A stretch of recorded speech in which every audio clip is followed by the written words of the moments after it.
ఇవాళ నేను రచించినటువంటి 2 పుస్తకాలు ఆవిష్కరణ కార్యక్రమం ఉంది. ఈ ఆవిష్కరణకు ఒక స్పెషల్ గెస్ట్, చీఫ్ గెస్ట్గా నా ఆహ్వానం మేరకు స్టూడియోకి చేసినటువంటి ప్రత్యేక అతిథి గారు ఇక్కడ ఉన్నారు. అలాగే ఆవిడ చేతుల మీదుగా, అలాగే బీసీ మహిళల చేతుల మీదుగా పుస్తకావిష్కరణ కార్యక్రమాలు జరగబోతూ ఉన్నాయి. సో అంతకంటే ముందుగా మార్నింగ్ న్యూస్ చూస్తున్నటువంటి మిత్రులందరికీ శుభోదయం. బీజేపీ రాష్ట్ర అధ్యక్షుడి ఎన్నిక ఇవాళ రేపో తేలబోతూ ఉంది. సో అటు ఈటల రాజేందర్, బండి సంజయ్ అనేటువంటి చర్చ జరిగింది. అయితే మ్యాక్సిమం ఈటల రాజేందర్ లైన్లో ఉన్నట్టుగా కనిపిస్తూ ఉంది.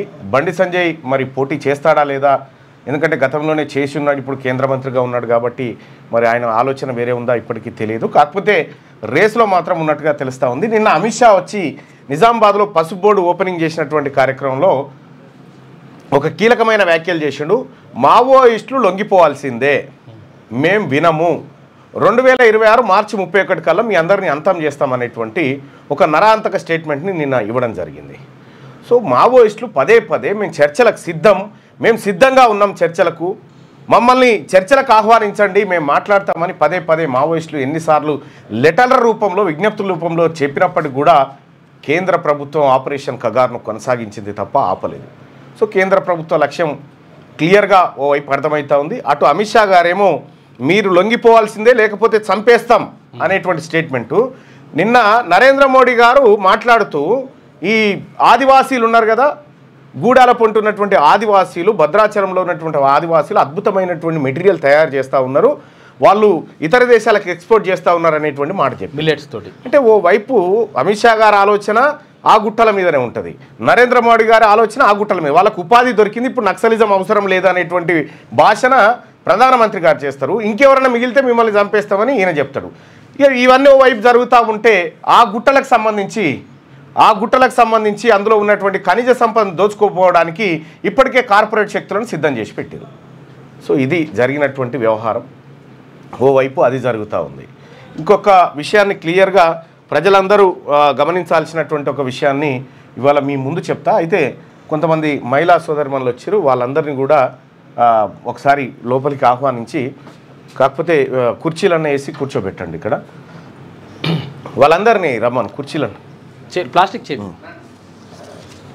అలాగే ఇవాళ నా పుస్తకావిష్కరణకు వచ్చినటువంటి చీఫ్ గెస్ట్ని మీకు ఒకసారి చూపించాలనుకుంటున్నా. చెప్పు.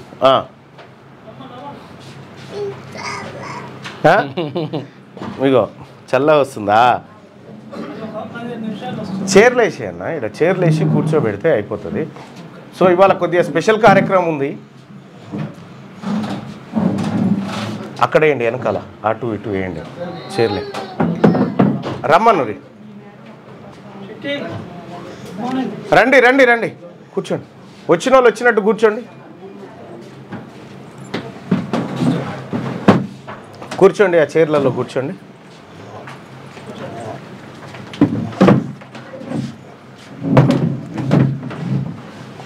కూర్చోండి. వాసు ఇంక వస్తున్నారా? వస్తుంది, ఇంకో కూర్చోండి. అవి తీయక్క, అది తీసి అవి పట్టుకొని కూర్చో, పట్టుకొని కూర్చో. ఇవాళ నా మొదటి పుస్తకాన్ని ఆవిష్కరించడానికి వచ్చినటువంటి చీఫ్ గెస్టు ఇగో ఈమెనే. ఈమె నా పెద్ద కూతురు నా ఆహ్వానం మేరకు పొద్దున్నే లేచి రెడీ అయ్యి ఇక పుస్తకావిష్కరణకు రావాలి మేడం అంటే వస్తున్నప్పా అని చెప్పి నాతో పాటు వచ్చినటువంటి మేడం. నమస్కారం మేడం. నమస్కారం అండి. హలో హలో, ఇక్కడ నమస్కారం చెప్పు. Okay right, thank you. మీరు పుస్తకావిష్కరణకు వచ్చిరుగా మేడం, ఎట్లా అనిపిస్తుంది మీకు? హలో. అలాగే మరో పుస్తకాన్ని ఆవిష్కరించడానికి మహిళా సోదరిమణులు మరికొంతమంది కూడా విచ్చేస్తూ ఉన్నారు. అయితే ఈ పుస్తకాన్ని ఆవిష్కరించే కంటే ముందు కొన్ని విషయాలు మీతో చర్చించాలి. అసలు ఎందుకు రాయాల్సి వచ్చింది ఈ పుస్తకము, ఈ పుస్తకం నేపథ్యం ఏంది? ఒకటి, నేను ఏడాది కాలమైంది ఎమ్మెల్సీగా గెలిచి, ఈ ఏడాది కాలంలో నేను చట్టసభలో ఏం మాట్లాడినా, ఏ అంశాలు ప్రస్తావించినా దానికి రాష్ట్ర ప్రభుత్వం ఎట్లా స్పందించింది, రాష్ట్రంలో జరుగుతున్నటువంటి పరిణామాల విషయం పైన కులంకషంగా మండలిలో చర్చించినటువంటి అంశాలు ఉన్నాయి. వాటిని ఒక పుస్తకం రూపంలోకి తీసుకొస్తే, రెండో పుస్తకం ఈడబ్ల్యూఎస్ రిజర్వేషన్లు బీసీ ఎస్సీ ఎస్టీల కొంపలు ఎట్లా ముంచుతా ఉన్నాయి, అగ్రవర్ణాలు ఎట్లా ఉద్యోగాలు ఎత్తుకపోతా ఉన్నారు అనేటువంటి డేటాతో మరో పుస్తకాన్ని తీసుకురావడం జరిగింది. ఈ రెండు పుస్తకాలను ఇవాళ గెస్ట్లు అంటే నాకు నా ఆడబిడ్డలే, ఈ బీసీలో ఉన్నటువంటి మహిళలు ఆడబిడ్డలందరూ కూడా చీఫ్ గెస్ట్లుగా ఈ కార్యక్రమానికి నేను ఆహ్వానించడం జరిగింది. చాలామంది మహిళలు వస్తూ ఉన్నారు, వాళ్ళతో ఈ ఆవిష్కరణ కార్యక్రమం జరగబోతూ ఉంది. సో అంతకంటే ముందు ఇక్కడ కూర్చున్నటువంటి మహిళా సోదరిమణులకు కొన్ని విషయాలు వాళ్ళ ముందు కూడా చర్చ పెడతా, వాళ్ళు దీనిపైన ఎలాంటి అంటే వాళ్ళ స్పందన ఎట్లా ఉంటుంది అనేది ఒకసారి చూసేటువంటి ప్రయత్నం చేద్దాం. బోర్డు ఒకసారి పెడితే ఇక్కడ ఒక క్లియర్ అంటే విద్యా వ్యాపారంలో దోపిడీ ఎట్లా ఉంటుంది, వాళ్ళంతా కలిసి మూకుమ్మడిగా దోపిడీ ఎట్లా చేస్తారు అనేటువంటి అంశాన్ని ఇవాళ మీ ముందుకు తీసుకొచ్చే ప్రయత్నం చేస్తా. మల్లారెడ్డి మెడికల్ కాలేజ్ ఉంది, Mallareddy medical college for women, ఈ రెండు ఉన్నాయి. ఇందులో 200 MBBS సీట్లు ఉన్నాయి, అంటే 400 సీట్లు. వీటిని గతంలో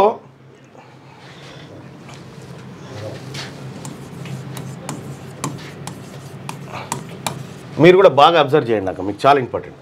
మల్లారెడ్డి మెడికల్ కాలేజ్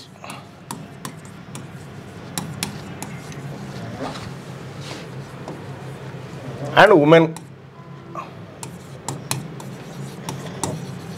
ఇందులో 200 సీట్లు ఉన్నాయి, ఇందులో 200 సీట్లు ఉన్నాయి. వీళ్ళ కుట్రలు కుతంత్రాలు ఎట్లా ఉంటాయి అగ్రవర్ణాలు అని చెప్పడానికి నిన్న దాదాపు ఒక 3-4 గంటలు కూర్చున్న ఇదే అంశం మీద. అయితే మల్లారెడ్డి యూనివర్సిటీ ఇది డీమ్డ్ యూనివర్సిటీగా మారింది. అంటే ఈ కాలేజీలు అంటే మల్లారెడ్డి మెడికల్ కాలేజీగా ఉన్నప్పుడు ఈ సీట్లు ఎట్లా భర్తీ చేసేదంటే, తీసుకో కూర్చోరా, తీసుకోవాలి. మల్లారెడ్డి మెడికల్ కాలేజీ ఉన్నప్పుడు ఏం చేసేదంటే ఎంసెట్ ఈ ఎంట్రన్స్లు పెట్టి ఈ 200 సీట్లలో 100 సీట్లు రిజర్వేషన్ కేటగిరీ కింద ఎస్సీ ఎస్టీ బీసీ వీళ్ళకి ఇచ్చేవాళ్ళు. ఇందులో 100 సీట్లు అంటే ఇది ఎంత ధరకి ఇచ్చేవాళ్ళు, కన్వీనర్ కోట ఎంత ధర ఉంటుందో అంత. 50% సీట్లు అట్లా వచ్చేటి, సీట్లు కౌన్సిలింగ్ ద్వారా రిజర్వేషన్లు ఇస్తూ భర్తీ చేసేటి.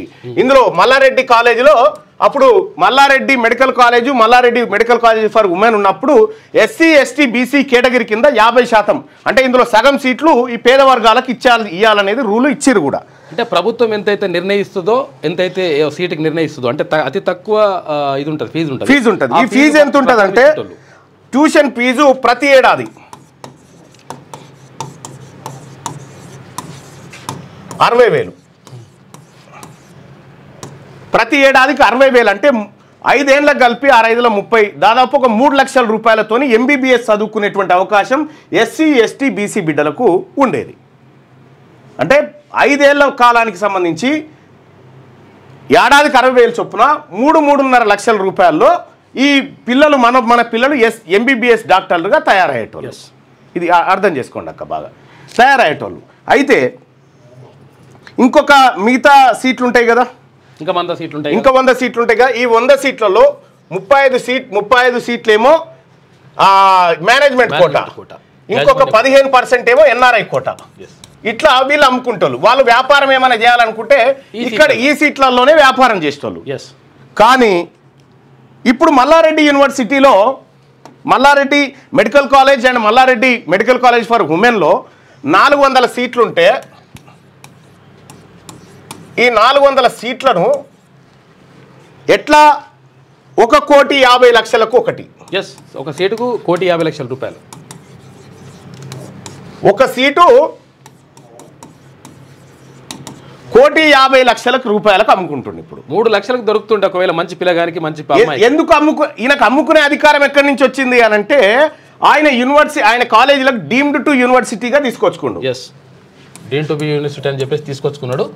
ఇక వాళ్ళే ఎంతైనా నిర్ణయించుకోవచ్చు ఫీజు. డీమ్ టు బి యూనివర్సిటీగా తీసుకొచ్చుకుండు. ఈ డీమ్ టు బి యూనివర్సిటీ అనేది మరి ఎట్లా వస్తుంది అంటే వీళ్ళు ఏం చేస్తారంటే, అయ్యా మా కాలేజీలో సౌకర్యాలు చాలా బాగున్నాయి, ప్రొఫెసర్లు అందరూ చాలా నిష్ణాతులైనటువంటి వాళ్ళు ఉన్నారు, ఇక్కడ లా అండ్ ఆర్డర్ సమస్యలు లేవు, ఇవన్నీ పారామీటర్స్ పెడుతూ కాళోజీ నారాయణ హెల్త్ యూనివర్సిటీకి అప్లై చేసి అట్లాగే అక్కడి నుంచి కేంద్రానికి పంపుతారు.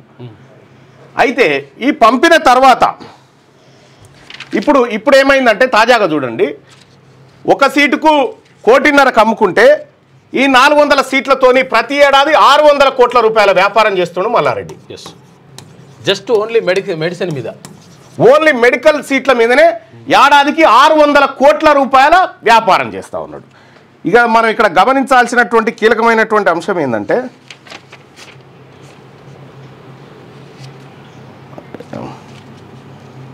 సరే ఇప్పుడు కొద్దిగా మార్చి చెప్తా మళ్ళీ మీకు కన్ఫ్యూజన్ కాకుండా. మొత్తం తెలంగాణ రాష్ట్రంలో మెడికల్ కాలేజీలు ఎన్ని డీమ్డ్ యూనివర్సిటీలు ఉన్నాయంటే 2, మల్లారెడ్డి మెడికల్ అండ్ ఉమెన్ కాలేజీలు. ఇందులో 400 సీట్లు ఉంటే ఈ సీట్లను మెడికల్ కాలేజీలుగా ఉన్నప్పుడు A category, B category, C category, ఈ 3 కేటగిరీలు.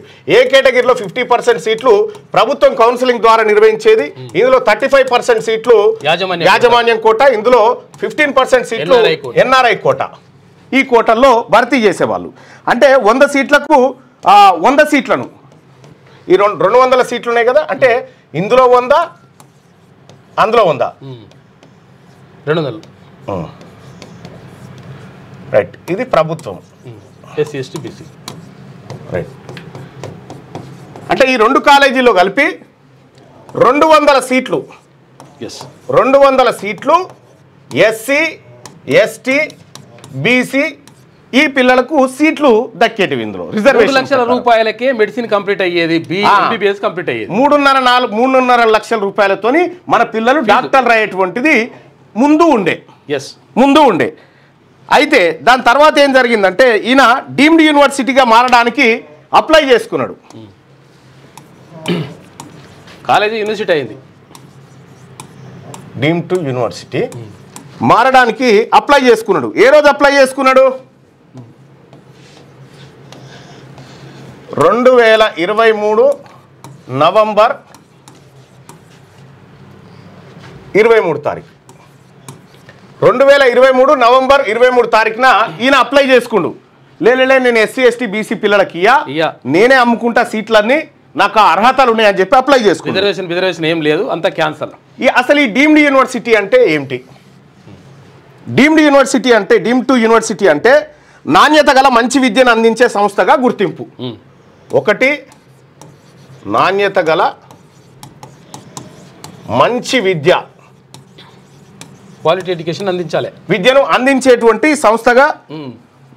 వీళ్ళకు వృత్తి స్వాతంత్రం అంటే సొంతంగా పని చేసుకునేటువంటి స్వతంత్రాన్ని కల్పించేటువంటి విధానం అన్నట్టు. అంతే. అయితే ఇక్కడ దీంట్లో ఇంకేమేమి ఉంటాయి? డీమ్డ్ యూనివర్సిటీ వచ్చిన తర్వాత అంటే సీట్లన్నీ ఇష్టం వచ్చినట్టు భర్తీ చేసుకో. దీంట్లో రిజర్వేషన్ ఏం లేవు. నువ్వు అమ్ముకుంటావు, 1 కోటి రూపాయలకు అమ్ముకుంటావా, 10 కోట్లకు అమ్ముకుంటావా, 1 లక్ష రూపాయలకి ఇస్తావా, నీ ఇష్టం, నీ సీట్లు. తర్వాత నీకు ఇష్టం వచ్చినంత ఫీజు తీసుకో. 3 లక్షలు అనేది రూల్ ఏం లేదు. ఎందుకంటే గతంలో 3 లక్షల రూలే ఉండే. ఎందుకంటే ఈ ఎవరైతే కన్వీనర్ కోటా ఉందో పిల్లలు ఎవరైతే ఉన్నారో నీకు ఇష్టం వచ్చినంత ఫీజు తీసుకో. ఇప్పుడు ఎంతైనా తర్వాత సిలబస్ నువ్వే తయారు చేసుకో. అంటే నువ్వేం పాఠాలు పెట్టాలనుకుంటున్నావు, ఏం చెప్పాలనుకుంటున్నావు. తర్వాత రిజర్వేషన్లు పాటించాల్సిన అవసరం లేదు. ఎస్సీ ఎస్టీ బీసీలకు ఇవ్వాల్సిన పని లేదు. నీ ఇష్టం, ఇక అంతా నీ ఇష్టం అన్నట్టు. ఇది అయిపోయిన తర్వాత ఇవన్నీ ఉంటాయి, అయ్యా అప్లై చేసిండు. అప్లై చేసిన తర్వాత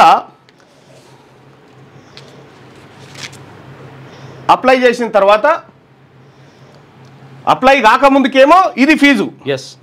అప్లై కాకముందుకేమో మన పిల్లలు 60,000 రూపాయలు ఏడాదికి ఫీజు కట్టి చదువుకునేటోళ్ళు. 5 ఏళ్ళకు 3.5 లక్షల ఎంబీబీఎస్ డాక్టర్ అయ్యేటోళ్ళు. ఇక ఈయన డీమ్డ్ యూనివర్సిటీ అప్లై చేసుకుని కదా, ఈ పిల్లలకు రావాల్సిన 200 సీట్లు పోయినాయి. ఇక ఈ సీట్లు పోయినాయి, ఇప్పుడు లేవు. లేకపోగా మరి ఎట్లా వచ్చింది ఇదంతా?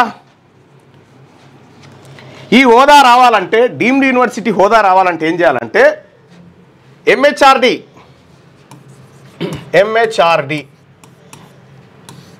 అంటే కేంద్ర ప్రభుత్వ సంస్థ, కేంద్ర ప్రభుత్వం అనుకోరాదుగా, కేంద్ర ప్రభుత్వానికి దరఖాస్తు చేసుకోవాలి. అయితే దరఖాస్తు చేసినటువంటి విషయాన్ని మళ్ళీ కేంద్రం ఏం చేస్తుందంటే రాష్ట్ర ప్రభుత్వానికి తెలియజేయాలి. రాష్ట్ర ప్రభుత్వానికి తెలియజేయాలి ఏమని, ఫలానా మల్లారెడ్డి గారు ఎస్సీ ఎస్టీ బీసీలకు రిజర్వేషన్ ఇయ్యనంటుండు, ఆయన స్వతంత్రంగా భర్తీ చేసుకొని సీట్లు అమ్ముకుంటా అంటుండు, మీకేమైనా అభ్యంతరమా అని రాష్ట్ర ప్రభుత్వాన్ని అడగాలి. అటానమస్ చేసుకుంటాడు, మీకేమైనా అభ్యంతరమా అని అడగాలి. అయితే ఇది అడగడానికి ఒక 6 నెలల కాలం ఉంటుంది అన్నట్టు. ఆ టైంలో చెప్పాలి వీళ్ళు రాష్ట్ర ప్రభుత్వం. ఇది ఎప్పుడు వీళ్ళకి పంపినాక 6 నెలల లోపల 6 నెలల లోపల రాష్ట్ర ప్రభుత్వం ఎస్ మా బీసీ ఎస్సీ ఎస్టీ పిల్లలకి ఇక్కడ పోతున్నాయి, మేము ఒప్పుకోము, ఇది అన్యాయం అని చెప్పి రాష్ట్ర ప్రభుత్వం చెప్తే ఈయనకు డీమ్డ్ యూనివర్సిటీ రాదు, ఆపేస్తారు. రాదు. కానీ మరి మల్లారెడ్డి కాలేజీలకు ఎట్లొచ్చింది, మల్లారెడ్డి కాలేజీలకు ఎట్లొచ్చిందంటే ఈ డీమ్డ్ హోదా ఎట్లా వచ్చిందంటే ఇక చూడ్రి, చాలా అద్భుతమైనటువంటి విషయం ఉంటుంది. 2023 నవంబర్ 23న దరఖాస్తు చేసిండు. దరఖాస్తు చేస్తే ఈ దరఖాస్తు ఆధారంగా MHRD రాష్ట్ర ప్రభుత్వానికి లేఖ రాస్తుంది. త్రూ కాలోజీ యూనివర్సిటీ ద్వారా లేఖ రాయాలి. అయితే ఈ కాలోజీ యూనివర్సిటీ వీసీ ఎవరున్నారు, వీసీ ఎవరంటే బి కరుణాకర్ రెడ్డి. వీసీ అంతే, వీసీగా బి కరుణాకర్ రెడ్డి.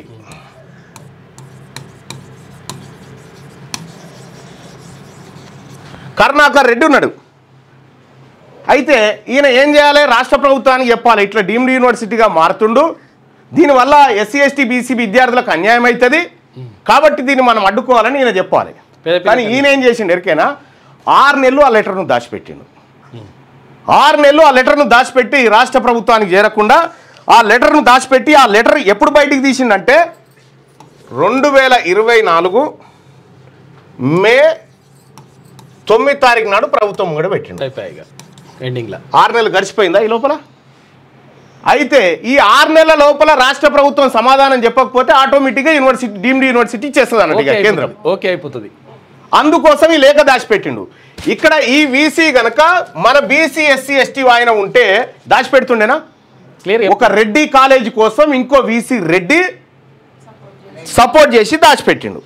ఇక్కడ అప్పటికే 6 నెలల గడువు ముగియడంతో మే 2024 మే 18 తారీఖున కథం డీమ్డ్ టు యూనివర్సిటీగా పర్మిషన్ వచ్చేసింది. కథం ఈరోజు బీసీలకు రావాల్సినటువంటి బీసీ ఎస్సీ ఎస్టీలకు రావాల్సిన 200 MBBS సీట్లను దొంగతనంగా ఈ రెడ్డి ఆ రెడ్డి కలిసి ఎత్తుకొని పోయారు. ఇక్కడ మరి ఈ పనులన్నీ జరగాలంటే ఎవడు ఉండాలి, బీసీ ఎవరు ఉండాలి, రెడ్డి ఉండాలి. రెడ్డి ఉండాలి కాబట్టి కాళోజీ నారాయణ హెల్త్ యూనివర్సిటీ పెట్టినప్పటి నుంచి ఇప్పటి వరకు రెడ్డి మాత్రమే బీసీగా ఉన్నాడు, ఇంకోటి లేనేలేడు. ఇప్పటికి కూడా మళ్ళీ ఒక రెడ్డిని తెచ్చిపెట్టారు. ఇక్కడ మరి ఇలా కథ ఏందనేది ఒక్కసారి చూస్తే ఈ రెడ్డి ఉన్నాడు కదా, ఎస్సీ ఎస్టీ బీసీలకు అర్హత లేదా అంటే మస్తుగా ఉన్నారు, చాలా మంది ఉన్నారు. ఇక్కడ వాళ్ళని పెట్టలే. రేవంత్ రెడ్డి పైన రేవంత్ రెడ్డి, ఈయన కింద అంటే ఈ రెడ్డి వాళ్ళకి సంబంధించిన కాలేజీలు వీళ్ళ కథ కాపాడడానికి వేం నరేందర్ రెడ్డి.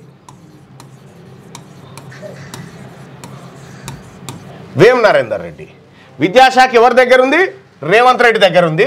ఈ విద్యాశాఖను డీల్ చేస్తుంది ఎవరు, ప్రభుత్వ సలహాదారుగా ఉన్నటువంటి వేం నరేందర్ రెడ్డి. మరి ఇప్పుడు యూనివర్సిటీ వీసీ ఎవరు, కరుణాకర్ రెడ్డి. వీసీ ప్రస్తుతం నందకుమార్ రెడ్డి. ఇప్పుడు గతంలో కరుణాకర్ రెడ్డి, ఇప్పుడు నందకుమార్ రెడ్డి. ఈయన మరి ఈయన ఏం చేయాలి, మల్లారెడ్డి, పల్లారాజేశ్వర రెడ్డి, ఇక్కడ అనురాగ్, పట్నం మహేందర్ రెడ్డి, ఇట్లా ఈ రెడ్లకు ఉన్నటువంటి కాలేజీలను ప్రొటెక్ట్ చేసి ఇందులో వీళ్ళు వ్యాపారం చేసుకోవడానికి వీళ్ళందరూ సహకరించాలన్నట్టు ఈ రెడ్లంతా కలిసి.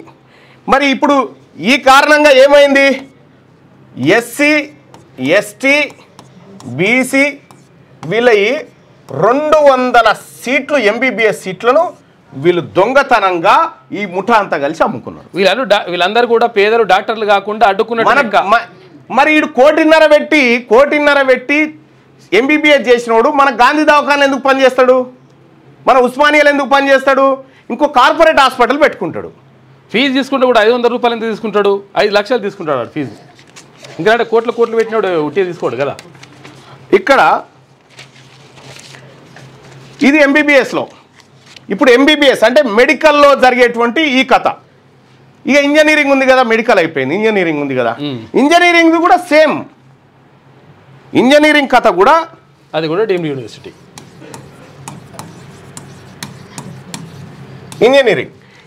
ఈ ఇంజనీరింగ్కు సంబంధించినటువంటిది అక్కడ నా పెద్ద ఫోన్ ఉంది. మరి ఇంజనీరింగ్ కాలేజీలు ఎవరి ఇంజనీరింగ్ ఇప్పుడు మెడికల్ మాఫియా గురించి చెప్పినాం, మన నోట్లో మట్టి కొట్టిరు.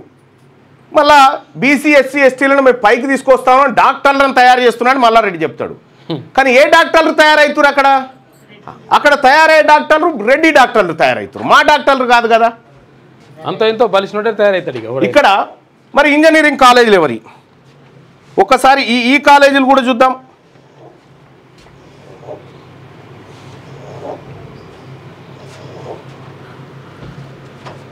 ఎవరి కాలేజీలు ఏంది ఏం కథ,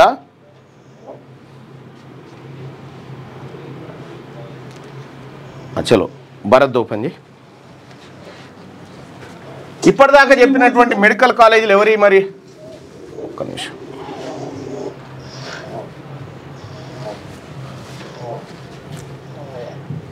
మెడికల్ కాలేజీలన్నీ ఎవరి మరి ఏమన్నా మనోళ్ళయా, మన తొగుటోళ్ళు ఉన్నాయా, మన ముదిరాజోళ్ళు ఉన్నాయా, లేవే. ఎవరి కాలేజీలు?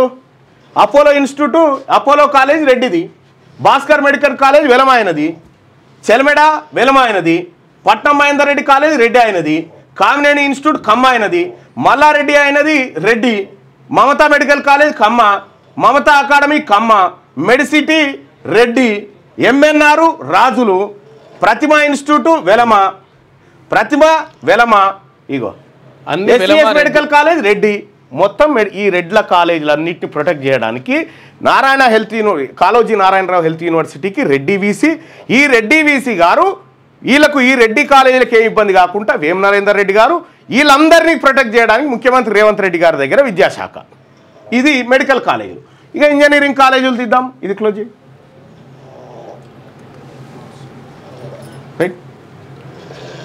ఇప్పుడు ఇంజనీరింగ్ కాలేజీలకు వద్దాం. ఇంజనీరింగ్ కాలేజీలు ఎవరి మరి ఈటి వ్యాపారం కూడా నడవాలి కదా, ఎందుకంటే ఇది బీసీల ప్రభుత్వం కాదు కదా. ఇగో Jayamukhi institution of technology sciences ఎవరిది? రెడ్డి అయినది, నరసింహారెడ్డిది.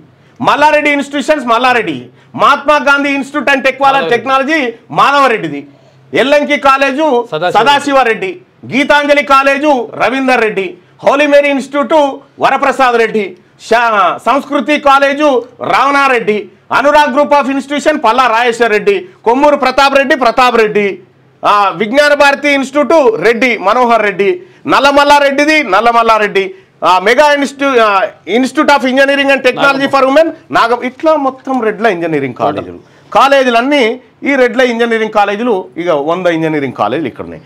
మరి వీళ్ళు కూడా దోపిడీ చేసుకోవాలి కదా, ఎందుకంటే రెడ్డి ప్రభుత్వం ఉండే, రెడ్డి అయిన వేం నరేందర్ రెడ్డి దీన్ని పర్యవేక్షిస్తుండే.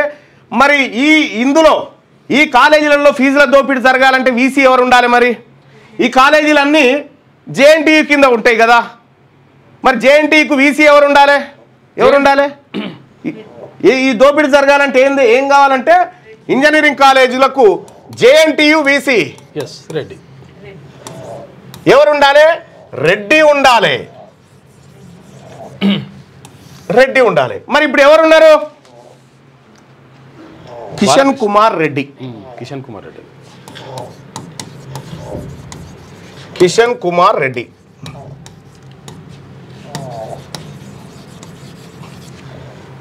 ఈయన ఇక ఎవడన్నా బీసీ వాడో లేకపోతే ఎస్సీ వాడో ఎస్టీ వాడో పొరపాటున ఇంజనీరింగ్ కాలేజ్ పెట్టుకొని పిల్లలకు మంచి చదువు చెప్తా అనుకుంటే వాని కాలేజీ నడవనియరు, దానికి పర్మిషన్లు ఇయ్యరు, మూతపడేటట్టు చేస్తారు. ఎగ్జామినేషన్ కంట్రోల్లో డైరెక్టర్లు వీళ్ళందరినీ కూడా ఖతం చేసి పడేసి ఎస్సీ ఎస్టీ బీసీ అయితే వాళ్ళని తీసి పడేసి జేఎన్టీకి బీసీ ఈయన కంటే ముందు ఎవరు? బాలకృష్ణారెడ్డి. ఇప్పుడు ఉన్నత విద్యా మండలి చైర్మన్. ఉన్నత విద్యా మండలి ఈ రెండు అటు మెడికల్ ఇటు ఇంజనీరింగ్ రెండు కలిపి ఉన్నత విద్యకు వస్తుంది. ఈ ఉన్నత విద్యా మండలికి చైర్మన్ ఎవరు? మళ్ళా బాలకృష్ణారెడ్డి. ఖతం. అంతకుముందుకు ఎవరుండే? జేఎన్టీయూ బీసీ కట్ట నరసింహారెడ్డి. అంతకుముందుకు ఎవరుండే? వేణుగోపాల్ రెడ్డి. ఇట్లా లేరు, బీసీలే లేరు ఇప్పటిదాకా అత్యంత రెండు కీలకమైనటువంటి వాటికి. ఇక్కడ ఇదంతా హయ్యర్ ఎడ్యుకేషన్ అయితే ఈ హయ్యర్ ఎడ్యుకేషన్కు Balakrishna Reddy higher education council chairman. Balakrishna Reddy higher education council chairman. మరి ఈ మాఫియా అంతా ఈ వేల కోట్ల రూపాయల వ్యాపారం చేయాలంటే బీసీ వాడు ఉంటే కుదరదు కదా. అందుకోసమే జేఎన్టీకు బీసీని బెటర్, రెడ్డిని హెల్త్ యూనివర్సిటీకి బీసీని బెటర్. బీసీలలో లేరంటే వీళ్ళకంటే తాతలు ఉన్నారు, వీళ్ళకంటే గొప్ప వాళ్ళు ఉన్నారు. విద్యా వ్యాపారాన్ని, ప్రైవేట్ రంగం విద్యా వ్యాపారాన్ని దోపిడీ చేయడానికి ఈ ముఠా అంతా కలిసి చేస్తున్నటువంటి నాటకం ఇదంతా. అయితే కోట్ల అయితే ఇంకొక విషయం ఏంటంటే, అయ్యా మా బీసీ ఎస్సీ ఎస్టీలకు జరుగుతుంది అన్యాయం, మా బీసీ బిడ్డలకు జరుగుతుంది అన్యాయం, కాబట్టి మాకు న్యాయం కావాలని చెప్పి ఇప్పుడు లోకాయుక్త చైర్మన్ ఎవరన్నా? రాజశేఖర్ రెడ్డి. అయ్యా మాకు అన్యాయం జరుగుతుందని ఫిర్యాదు తీసుకొని ఇక్కడ కూర్చోండి. ఫిర్యాదు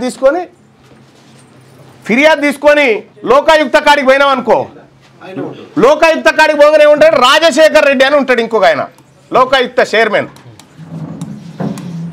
ఈ రెడ్డి గారులకు సంబంధించినటువంటి అన్యాయాన్ని ప్రశ్నిస్తాడా? ప్రశ్నించడు. ఇక ఇక్కడ న్యాయం జరుగుతలేదని నువ్వు కోర్టుకు పోయినావు అనుకో, జడ్జి గారు రెడ్డి అయిపోయింది. ఇంకేడుంది మన బతుకు? ఈ ఇంజనీరింగ్ కాలేజీలు, ఈ హయ్యర్ ఎడ్యుకేషన్లో ఈ ముఠా జ్వరబడి ఈ రకంగా కూర్చోతలి, ఈ రకంగా దోపిడీలకు పాల్పడుతూ ఉంటే, ఎక్కడన్నా బీసీ ఉద్యోగులు ఉంటే బీసీ ఉద్యోగులను ఇంజనీరింగ్ కాలేజీలలో, మెడికల్ కాలేజీలలో, ఆ యూనివర్సిటీలలో పనిచేస్తున్నటువంటి బీసీ ఉద్యోగులను టార్చర్ పెట్టి అక్కడి నుంచి చెల్లగొట్టడానికి వేం నరేందర్ రెడ్డి ఒక పథకాన్ని పంపిండు. వేం నరేందర్ రెడ్డి గుర్తుపెట్టుకో, నీవు బీసీలను అనగదొక్కాలని కుట్రలు చేస్తే నువ్వు రాసి పెట్టుకో చెప్తా ఉన్నా, నీకు ఆ గతి తీసుకురాకపోతే అడుగు. నువ్వు మా బిడ్డలకు రావాల్సినటువంటి, నువ్వు ప్రభుత్వ సలహాదారుడివి అయిన తర్వాతనే మల్లారెడ్డికి డీమ్డ్ యూనివర్సిటీ హోదా వచ్చింది. నువ్వే కారణం. మా బిడ్డల 200 MBBS సీట్లను దొంగతనంగా మల్లారెడ్డికి అమ్ముకున్నది నువ్వే. MBBS సీట్లు డాక్టర్లు ఎట్లయితారు పేదలు? ఇంకా మల్లారెడ్డి కాలేజీలో చదివేటోడు ఎవరిని ఫెయిల్ చేయరు. ఎందుకు ఫెయిల్ చేయరు? వాడిని నచ్చిన చదువు పాస్ ఫెయిల్ అయ్యారంటే ఎవరు జైన్ గాడు కదా. అందరి చదువు వచ్చినా రాకపోయినా పాస్ చేసి బయటకు పోయి వైద్యం చేస్తే వాడు బతికే మన అదృష్టం. ఇక వాళ్ళదే పేపర్, వాళ్ళదే పరీక్ష, వాళ్ళదే కథ అంత ఉంటుంది. వాళ్ళే ఎన్ని మార్కులు వేసుకోవచ్చు. ఇంకా 10 కాలేజీలు డీమ్డ్ యూనివర్సిటీ కోసం అప్లై చేసుకుని వేం నరేందర్ రెడ్డి ఇగో ఈ కార్యక్రమం చేయిస్తా ఉన్నాడు అన్నట్టు. నీ వెంటే పడతాం. నువ్వు విద్యాశాఖను వదిలిపెట్టేదాకా, నువ్వు విద్యాశాఖలో ఏలుబెట్టుడు బంద్ చేసేదాకా నీ వెంటే పడతాం. ఎన్ని రోజులు ఉంటావు నువ్వు అధికారంలో? ఈ రకంగా బీసీలకు సంబంధించినటువంటిది అది. ఇక్కడ ఇంజనీరింగ్ కాలేజ్ ఇది. నీవు కోర్టుకు పో నీవోడు ఉండడు, లోకాయుక్తకు పో నీవోడు ఉండడు, వీసీ కాడికి పో నీవోడు కాదు, నీకు హైయర్ ఎడ్యుకేషన్ చైర్మన్ నీవోడు కాదు. మొత్తం రిజిస్ట్రార్లు కూడా వాళ్ళే, కాలేజీ వాళ్ళే. వ్యాపారం అన్నట్టు దందా. మన ఉస్మానియా, మన గాంధీ దవాఖానాను పండబెట్టి ఈ కథ. ఇక్కడ బీబీ నగర్ దగ్గర ఎయిమ్స్ అని ఒకటి ఉంది. ఎయిమ్స్ అని అది ఫుల్ టైం నడుస్తలేదు, పార్ట్ టైమే నడుస్తుంది. దాన్ని ఫుల్ టైం ఎందుకు చేస్తలేరు అంటే, అది ఓపెన్ అయితే పబ్లిక్ అంతా ఆడిపోతే మరి వీళ్ళ దందాలు నడవాలి కదా. ఇక్కడ ఆల్ ఇండియా మెడికల్ సైన్సెస్ ఇప్పుడు యశోద నడవాలన్నాయే, మల్లారెడ్డి మెడికల్ కాలేజ్ నడవాలన్నా, ఇవన్నీ నడవాలంటే ఎట్లా? అది మూతపడాలి, ప్రభుత్వాన్ని మూతపడాలని ఆడ పక్కన పారేసారు అన్నట్టు. కేసీఆర్ కూడా పోతే ట్రీట్మెంట్ తీసుకునేది ఈ దీనికి యశోదలం అంటాడు. యశోద అక్కడ పోతే ఎయిమ్స్, ఆ ఎయిమ్స్ మంచిగా ఈ రకంగా దోపిడీ జరుగుతూ ఉంది. ఈ దోపిడీకి, ఈ విద్యా దోపిడీకి ఇప్పుడు వేం నరేందర్ రెడ్డి వచ్చి కూర్చున్నాడు. బీసీ ప్రజలారా, మన విద్యను, మన సీట్లను దోపిడీ చేస్తున్నటువంటి ముఠాకు వేం నరేందర్ రెడ్డి నాయకుడు. ఇప్పుడు రైట్గా చూసుకుందాం ఆయన సంగతి. ఇది ఇట్లా పెడితే ఇప్పుడు పుస్తకావిష్కరణ కార్యక్రమం ఉంది. మొదటి పుస్తకానికి చీఫ్ గెస్ట్గా నా కూతురుని తీసుకొచ్చిన. నా కూతురు మొదటి పుస్తకాన్ని ఆవిష్కరిస్తూ గడబెట్టిన వెనుక కదా. ఒకటి తీసుకో, మీరు కూర్చోరి. ఒకటి మేము ముగ్గురమే ఉంటాం దీంట్లో. ఏది గుంజాలనో చెప్పు. గుంజి పెట్ట, గట్టి గుంజి. ఎస్, ఓపెన్ చేయి.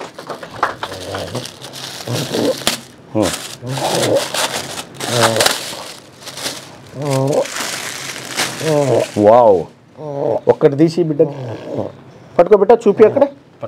ఇది వదిలే, ఇది వదిలే బిడ్డ, ఇది చూపి అక్కడ, చూపి.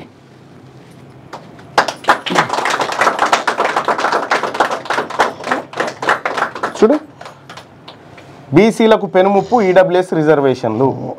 ఈడబ్ల్యూఎస్ రిజర్వేషన్ల పేరిట బీసీలకు పెనుముప్పు జరుగుతుంది.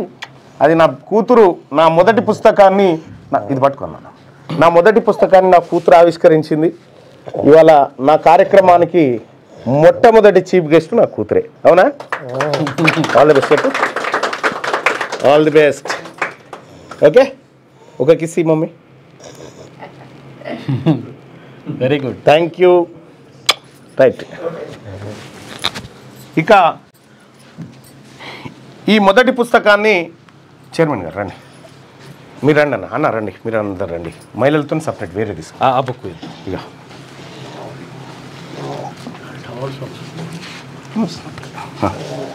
రండి. అటీ అన్న, అటీ ఒకటి ఇవ్వు.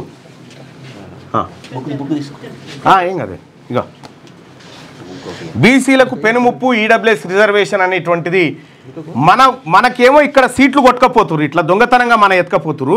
మీదికేని రెడ్డోళ్ళ పిల్లలకు, అగ్రవర్ణ పిల్లలకు 10% రిజర్వేషన్. మళ్ళా మన ఈ లాసు మీదికెళ్ళి వాళ్ళకు 10% రిజర్వేషన్.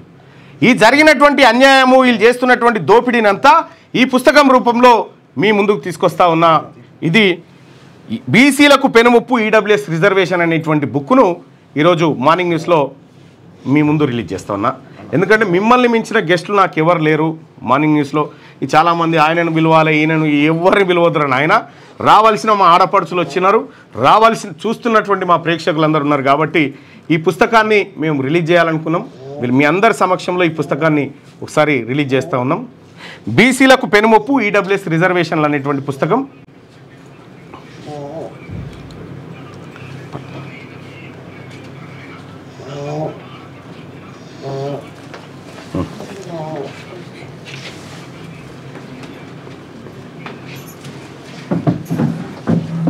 ఆ వైర్ మీద కూర్చున్నావు చూడక్క, అది వేసి. ఓకే, ఒక ఫోటో ఓకేనా? Okay,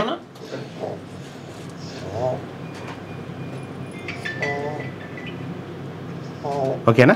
right right, thank you. ఇక మీరు మీ మగవాళ్ళంతా ఖాళీ చేస్తే రైట్, అక్కడ పెట్టు, అట్లా తీసుకొని పో. ఇక రెండో పుస్తకాన్ని ఆవిష్కరించడానికి మన బీసీ బిడ్డలు, మన మైనార్టీ బిడ్డలు అందరు కూడా రావడం జరిగింది. సో రెండో పుస్తక ఆవిష్కరణ కోసం మీ అందరు రావాల్సిందిగా కోరుతా ఉన్నా. ఈమెను తీసుకుంటా. అగో నర్సన్నకి అన్నకి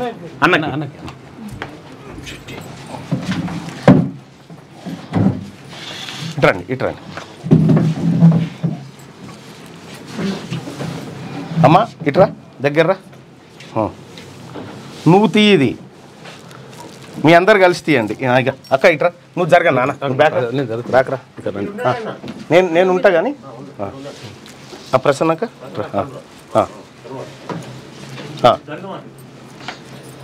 ఓకే, ఇది ఓపెన్ చేయక్క. చేయండి.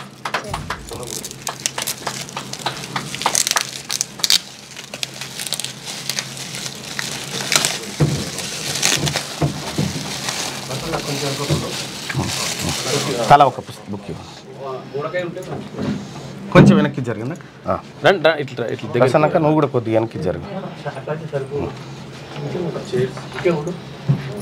అలా పట్టుకో. ఇది శాసన మండలిలో ప్రజా గొంతుక అంటే నేను ఎమ్మెల్సీగా గెలిచి ఏడాది కాలం పూర్తయింది. ఈ ఏడాది కాలంలో నేను ఈ ప్రజల కోసం ఏం మాట్లాడినా, ఈ ప్రజల పక్షాన ఎట్లా ప్రశ్నించినా, ఈ ప్రభుత్వం ముందు ఏ అంశాలు పెట్టినా అనేటువంటి అంశాలన్నీ కూడా ఈ శాసన మండలిలో ప్రజా గొంతుక అనేటువంటి పుస్తకం ద్వారా మీ ముందుకు తీసుకొస్తా ఉన్నా. ఇది నేను చేసినటువంటి ఏడాది పరిపాలనకు ఎమ్మెల్సీగా, గ్రాడ్యుయేట్ ఎమ్మెల్సీగా నేను చేసినటువంటి పనికి ఏడాదిలో నేను చేసినటువంటిది ప్రతిదీ అక్షర రూపంగా మీ ముందుకు తీసుకొస్తా ఉన్నాం. ఈ బుక్ను రిలీజ్ చేయడానికి ఆడపడుచులనే ఎందుకు ఎంచుకున్నారు అనేటువంటి అంశాన్ని ఏది పెట్టుకున్నామంటే, వీళ్ళని మించి ఇక్కడ కులానికి ఒకరు ఉన్నాం బీసీలలో, కానీ ఒకటైతే మా ఆత్మగౌరవం అంతా ఇందులో దాగి ఉంది. మా ఆత్మగౌరవం అనేది మా ఆడబిడ్డల్లో ఉంటుంది కాబట్టి ఆడబిడ్డలే నా కార్యక్రమానికి చీఫ్ గెస్ట్గా పిలుచుకొని ఇవాళ ఈ కార్యక్రమాన్ని, ఈ పుస్తకావిష్కరణ కార్యక్రమాన్ని చేపట్టినాం. సో ఈ తెలంగాణ రాష్ట్రంలో బీసీల రాజ్యం ఈ ఆడపడుచుల ద్వారానే రాబోతా ఉంది. రేపు 33% రిజర్వేషన్ మహిళలకు వస్తూ ఉంటే అందులో బీసీ మహిళలకు రిజర్వేషన్ లేకుండా అడ్డుకున్నటువంటి అగ్రవర్ణాలు ఎవరైతే ఉన్నారో మా ఆడబిడ్డలకు అందులో రిజర్వేషన్ లేదు 33% కోటాలో. మీకు ఆ పరిస్థితి తీసుకొస్తాం. మా రాజ్యం మాకు వచ్చిన తర్వాత మా ఆడబిడ్డలు ఎమ్మెల్యేలు అవుతారు, మా ఆడబిడ్డలు ఎంపీలు అవుతారు, మా ఆడబిడ్డలు గర్జించే శక్తులుగా మారుతారు. అందుకోసం ఈ వనితలతోటే ఈ పుస్తకావిష్కరణ జరిగింది. థ్యాంక్ యూ సో మచ్ అందరికీ. అక్క థ్యాంక్ యూ, వచ్చిన వాళ్ళందరికీ. రండి అక్క, తీసుకోండి, అక్కడ కూర్చోండి.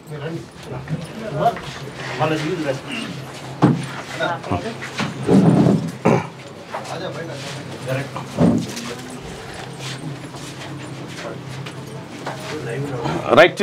అంటే దిగంబర కవులు కూడా అసలు యాక్చువల్గా వాళ్ళ పుస్తకాలని ఒక రిక్షా కార్మికుడితోటి, ఒక బిచ్చగత్తతోటి ఇట్లా అంటే డిఫరెంట్గా, అంటే సమాజంలో ఎవరైతే మనం నల్గొండ జిల్లా కావాలి మన నా బుక్ అని చెప్పి ఇప్పుడు ఎందుకన్నా దా తిద్దా వైర్ జాగ్రత్త తొందరగా.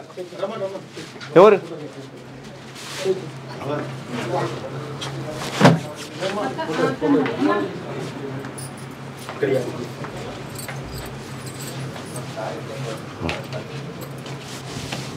ఫోటో తీయండి అక్క, రండి రండి ఇటు రండి.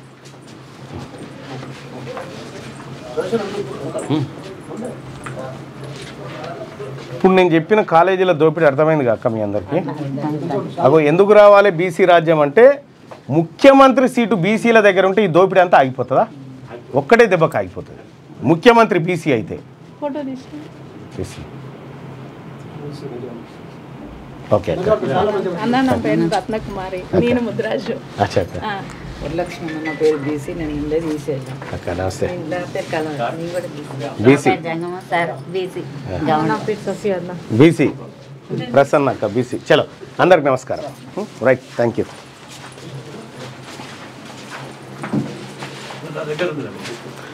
రైట్గా అమ్మా. అచ్చా నమస్తే అమ్మా.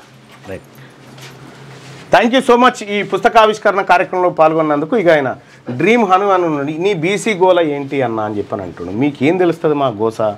మా బాధ మీకు తెలిస్తేనా మీరు నిమ్మలంగా తిని పంటిరి. ఇక్కడ మా పిల్లలు ఏమో సీట్లు పోవట్టే, దోపిడీ జరగబట్టే మీకు మా బాధ ఎన్నటికి అర్థమవుతుంది? మీకు అర్థం కాదు. ఓసీలో పేదవాళ్ళ గురించి కూడా మాట్లాడుతున్నాం మిత్రమా. అసలు యాక్చువల్గా అక్కడ పేదవాళ్ళకి అన్యాయం జరుగుతుంది అనేది కూడా ఉంది లెక్క. ఇగో ఆయన పెట్టంగానే ఇగో ఈయన ఇంకో ఆయన నువ్వు సూపర్ అన్నాను. ఈ బుర్రలేని ఎదవల కోసము నాకు ఒక ఆయన ఇట్లా పెడితే మా బాధలేందో ఇనురు రాబోయ్ అని చెప్పి పెడితే ఈయన ఈ బీసీ ఆయన కరెక్ట్ బ్రో అని పెట్టిండి. ఈ రాజా కరెక్ట్ బ్రో అని ఇట్లా తయారయ్యారు. ఇటువంటి వాళ్ళ కోసం అయినా కొట్లాడాలి తప్పదిగా. బుక్ ఎక్కడ దొరుకుతుందని చెప్పి బుక్కుకి సంబంధించినటువంటి ఏది డీటెయిల్స్ మళ్ళీ రేపు మార్నింగ్ న్యూస్లో అందిస్తా. రైట్గా మార్నింగ్ న్యూస్లోకి వెళ్దాం. మార్నింగ్ న్యూస్లోకి వెళ్తే ముందుగా ఈనాడు దినపత్రికలో ఉన్నటువంటి వార్తలను ఒక్కసారి చూద్దాం. ఇక మావోయిస్టుల అడ్డాగా రాష్ట్రాన్ని మార్చొద్దు, రేవంత్ను ఉద్దేశించి అమిత్ షా వ్యాఖ్య. కొందరు కాంగ్రెస్ వాళ్ళు శాంతి చర్చలు అంటున్నారు. మావోయిస్టుల చేతిలో ప్రాణాలు వదిలిన ఆదివాసీ కుటుంబాలకు ఏం చెప్తారు? ఆదివాసీలు మావోయిస్టుల చేతిలో ప్రాణాలు వదలడే, మీ చేతిలో ఆదివాసీలు ప్రాణాలు వదిలేరు. అప్పుడు వాళ్ళేమో ఒకడో అదనో ఇన్ఫార్మర్గా తయారు చేసి వాళ్ళ మీదకి వదిలితే వాళ్ళు చంపిరేమో, కానీ ఇలా ఆదివాసీలను ఖాళీ చేయించడానికి, గూడాలు ఖాళీ చేయించడానికి కుట్ర. 2026 మార్చి నాటికి నక్సలిజాన్ని తుదముట్టిస్తాం. బరాసాయంలో భారీ అవినీతి అయినా కేసులేవి. నిజామాబాద్లో కేంద్ర హోంమంత్రి జాతీయ పసుపు బోర్డు కార్యాలయం ప్రారంభం. ఇందూరులో పండించిన పసుపును విదేశాలకు ఎగుమతి చేసి విశ్వవ్యాప్తం చేస్తామని కేంద్ర హోంమంత్రి అమిత్ షా చెప్పారు. జాతీయ పసుపు బోర్డు ఏర్పాటు ద్వారా రైతుల 4 దశాబ్దాల కలను ప్రధాని మోడీ సాకారం చేశారన్నారు. మావోయిస్టులు ఆయుధాలు విడిచి జనజీవన స్రవంతిలో కలవాలంటూ హితవు పలికారు. 2026 మార్చి నాటికి నక్సలిజాన్ని తుదముట్టిస్తామని పునరుద్ఘాటించారు. రాష్ట్రాన్ని మావోయిస్టులకు అడ్డాగా మార్చొద్దని తెలంగాణ సీఎం రేవంత్ రెడ్డిని ఉద్దేశించి వ్యాఖ్యానించారు. నిజామాబాద్లో ఆదివారం జాతీయ పసుపు బోర్డు కార్యాలయాన్ని అమిత్ షా ప్రారంభించారు. అనంతరం స్థానిక పాలిటెక్నిక్ కళాశాల మైదానంలో ఏర్పాటు చేసిన కిసాన్ మహాసమ్మేళనం సభలో ఆయన ప్రసంగించారు. ఆయుధాలు చేతపట్టుకున్న వారితో చర్చలు జరపలేం, ఇది మా ప్రభుత్వ విధానం కాదు. వారు అడవుల్లో 40,000 మంది ఆదివాసులను హతమార్చారు, పోలీసులను చంపారు. ఇప్పటికైనా మించిపోయింది లేదు, ఆయుధాలను విడిచి లొంగిపోవాలి. ఏడాదిన్నరలో 2,000 మందికి పైగా జనజీవన స్రవంతిలో కలిశారు.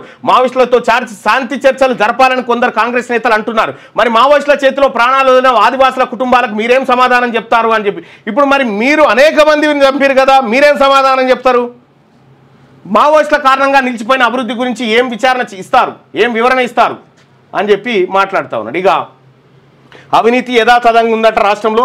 భరాసా సర్కార్ హయాంలో భారీ అవినీతి జరిగింది. Dharani portal, Kaleshwaram project, Singareni, TSPSC తదితరాల్లో అవినీతి జరిగింది. కానీ కాంగ్రెస్ అధికారంలోకి వచ్చాక ఒక్క కేసు కూడా నమోదు చేయలేదు. గతంలో కేసీఆర్ ఆయన కుటుంబానికి తెలంగాణ ఏటీఎంగా మారింది. ఇప్పుడు కాంగ్రెస్ పాలనలో ఢిల్లీకి ఏటీఎంగా తయారైంది. భరాసా పోయి కాంగ్రెస్ వచ్చినా అవినీతి మాత్రం పోలేదు. తెలంగాణ యువత, దళితులు, మహిళలు, బడుగు బలహీన వర్గాల వారు డబుల్ ఇంజన్ సర్కార్ రావాలని కోరుకుంటున్నారు.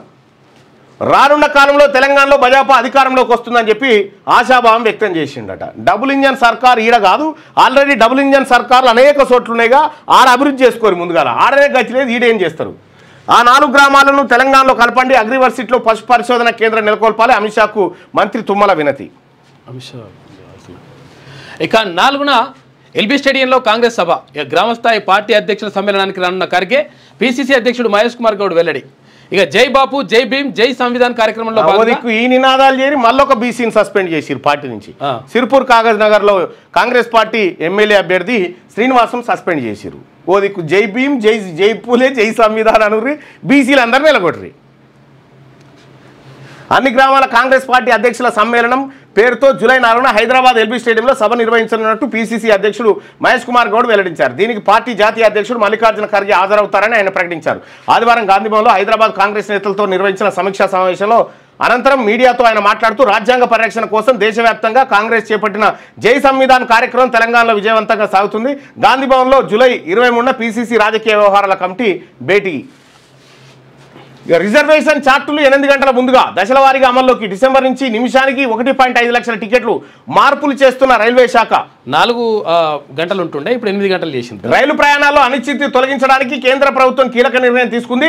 రైలు బయలుదేరడానికి 4 గంటల ముందు తయారు చేసే రిజర్వేషన్ చార్ట్ను ఇక్కడ నుంచి 8 గంటల ముందుగానే ఖరారు చేయాలని రైల్వే బోర్డు నిర్ణయించింది. ఈ మేరకు రైల్వే శాఖ ఆదివారం ఒక ప్రకటన విడుదల చేసింది. మధ్యాహ్నం 2 గంటల లోపు బయలుదేరే రైళ్ల చార్ట్లను ముందు రోజు రాత్రి 9 గంటల కల్లా వెల్లడిస్తారు. దీనివల్ల వెయిటింగ్ లిస్టులోని ప్రయాణికులు తమకు బెర్తులు ఖరారయ్యాయా లేదా అని నిర్ధారించుకొని ప్రయాణానికి నిశ్చితంగా సమాయత్తం కావడానికి ఛాన్స్ అట. ఉక్రెయిన్పై అతిపెద్ద గగనతల దాడి, రష్యా నుంచి డ్రోన్లు, క్షిపణుల వర్షం కురిపించింది.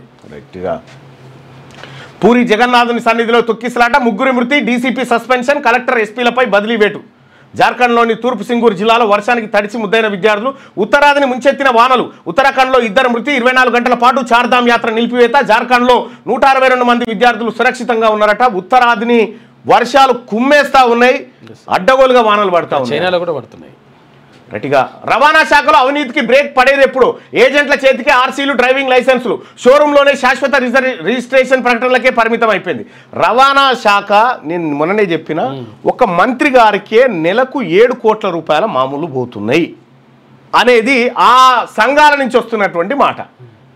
రవాణా శాఖ తీరు మారలేదు. పారదర్శక విధానాల కోసం నిర్ణయాలు జరిగినా అవి అమల్లోకి రావడం లేదు. సాధారణంగా షోరూంలో వాహనం కొనుగోలు సమయంలోనే డీలర్లు లైఫ్ టైం రిజిస్ట్రేషన్ ట్యాక్సులు వసూలు చేస్తారు. తర్వాత ఏజెంట్ల ద్వారా ఈ ట్యాక్స్ను ఆర్డీఓకి పంపుతారు. అయితే అక్కడ రిజిస్ట్రేషన్ ప్రక్రియ పూర్తి చేసిన అధికారులు ఆ పత్రాలను నేరుగా వాహన యజమానికి ఇవ్వకుండా కింది స్థాయి ఉద్యోగుల ద్వారా దళారుల చేతుల్లో పెట్టి అక్రమ వసూళ్లకు పాల్పడుతున్నారు. ఈ తరహా అవినీతి చర్యల్ని నియంత్రించేందుకు కేంద్ర ప్రభుత్వం రహదారి భద్రతా చట్టంతో వాహనదారులకు ఊరట కల్పిస్తూ 2016లో పలు మార్గదర్శకాలు జారీ చేసింది. దీని ద్వారా వాహనాల షోరూంలోనే శాశ్వత రిజిస్ట్రేషన్కు వెసులుబాటు కల్పించింది.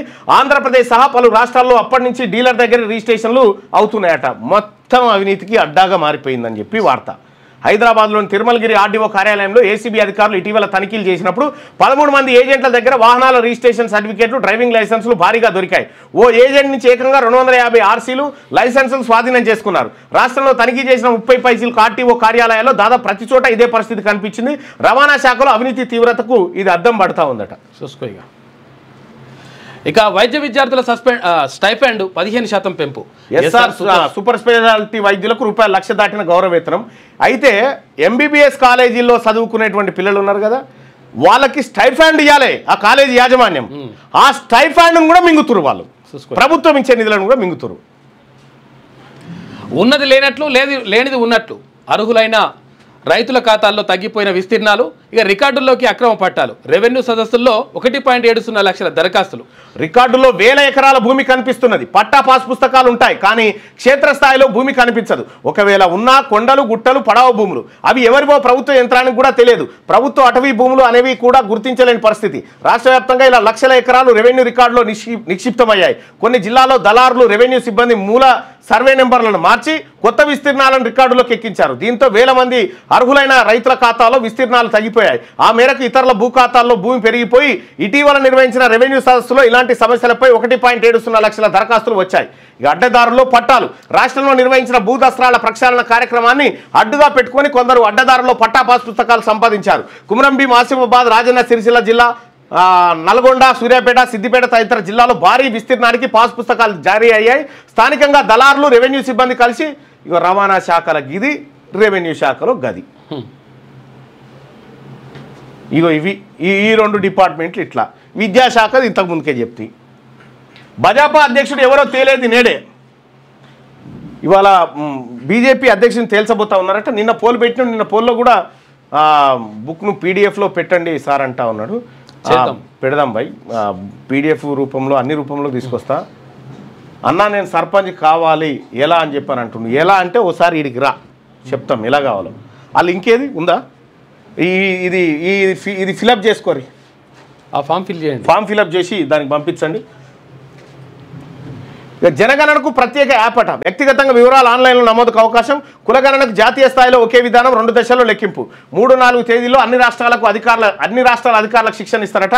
ఈనాడుతో రాష్ట్ర జనగణన సంచాలకురాలు భారతి హోలీకేరి. అచ్చా, ఇంతకుముందు రంగారెడ్డి కలెక్టర్గా పనిచేసింది. రాష్ట్ర ప్రభుత్వం ఇటీవల సమగ్ర కుటుంబ సర్వేలో భాగంగా కులగణన చేసింది. ఆ వివరాలు తీసుకుంటారా? రాష్ట్ర ప్రభుత్వ సమాచారంతో కేంద్రం నిర్వహించే జనగణనకు ఎలాంటి సంబంధం లేదు. దీనికి సంబంధమే లేదట. జనగణనకు ప్రత్యేక యాప్ తీసుకొస్తా ఉన్నారట.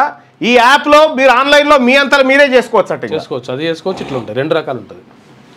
డిసెంబర్ 31లోగా సరిహద్దుల నిర్ణయ ప్రక్రియ. జనాభా లెక్కల కోసం సిద్ధం చేయండి. రాష్ట్రాలకు సెన్సస్ కమిషనర్ లేఖ. జనగణన 2026 ఏప్రిల్ 1 నుంచి ప్రారంభిస్తామని వెల్లడి.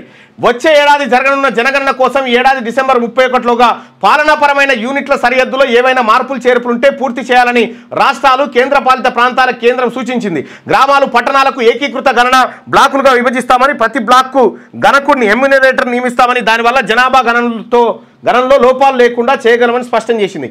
ఈ మేరకు రాష్ట్రాలు ఈ కులగణను ఎట్లాగని చేయొచ్చు మా వాళ్ళని అడుగురు చెప్తారు. మాది తీసుకోరంటారు.